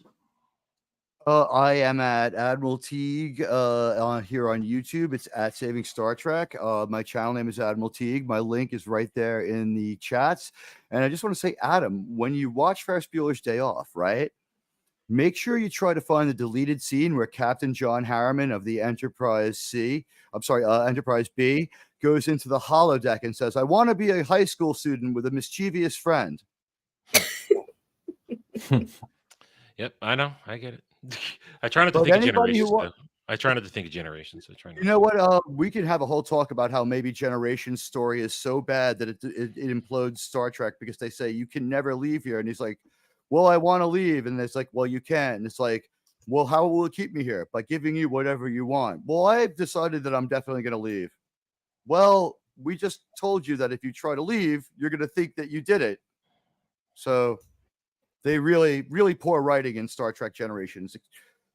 Terrible movie. After the part with William Shatner and the original crew, there's not much to be said for that. And the Generations movies, mixed emotions about them, mostly bad. But if anyone wants to hear more tangential, crazy stuff about Star Trek, that's my link there. And I thank all of you so very much. I left in the private chat a pass to the show. Anyone who has the time and who wants to join me, I'm going to be going on in about 10 more minutes, so I have time to set up my stream and invite my friends. So thank you all so much, and maybe I'll see some of you later if you got time. Yeah, absolutely. If I can swing it, I will definitely stop by. Lawrence Knight, who popped in like Q, who is the only person who's been on the panel whose links are not in the description yet. I will add them. Where can people find you on the internet? You guys can always find me on the Samuel the Infamous channel every Friday with self, me, and of course using. You're kind of in and out a little bit. Again with this stupid thing. I got to get another headset. But you guys can catch me on Don't Sam. get a headset. That's the issue. Don't get a headset. Go on Amazon and get the fine armature mic. You'll be so much happier. It's only about $40. Okay. Yeah, you'll get that's where that compression's coming from. Okay. Oh, now I forgot what I was saying. Sorry, man. You're pitching your channel. I appreciate it. I guess that's it. Yeah, I can't remember. Oh, yeah, you can catch me on in the chat moderating for the Exile Lioness 2 on Saturday nights as well. All right. Anna. Yeah, I'm gonna I don't know where people get maybe we'll be doing a Santa Claus's season 2 review with Raquel SSD on Wednesday. It depends on how I feel because I've been sneezing all night tonight, which I apologize for. I'm feeling a little bit ill, so I'll see how it goes. But other than that, I'm just gonna keep playing Alan Wake, and I refuse to call it Alan Woke like Az does because I love it. That's just funny. So, but yeah, and thank you to First Officer Samuel. You've done a really good job today. You didn't really have the potato internet as our captain. That's just Ryan being a dick when he says that, but yeah. No, great job. Well done. Well, thank you. Thank you. Appreciate it. For my part, my name is Samuel the Infamous, and we're broadcasting not only from my channel, Samuel the Infamous, but also from Legion Talk, which is Ryan's channel, Horny Alf's channel. Devil Made Me Do, or no, we're not broadcasting to Devil's channel, but we are broadcasting to Adam the Renaissance Nerd's channel, as well as 2 separate Twitter pages and Horny Alf's Twitch right now. You can find me on my channel. where we do live streams throughout the weekend. Abyssal Musings on Friday, which I do with Mr. Lawrence Knight up here, and Screaming into the Void on Saturdays, which is a rotating cast of ne'er-do-wells and characters, and as well as this show that we're currently on, Star Trek Engage, every week. You can also find me over at Exiled Lioness 2 when she goes live. That said, thank you all for coming. I appreciate all of my panelists, all of my guests, all of my chat. All of you guys are fucking fantastic, and I appreciate having every one of you here. It's been a good episode. It's been a good show. We are going to cut it out now because otherwise Adam's going to get really pissy with me. So have a great night, and remember, engage. Good night, guys.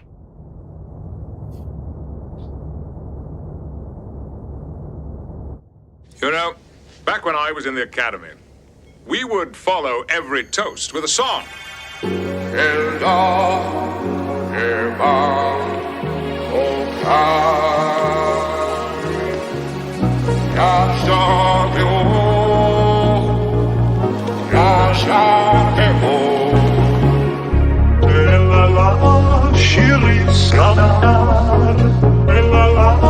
Shiri Skana,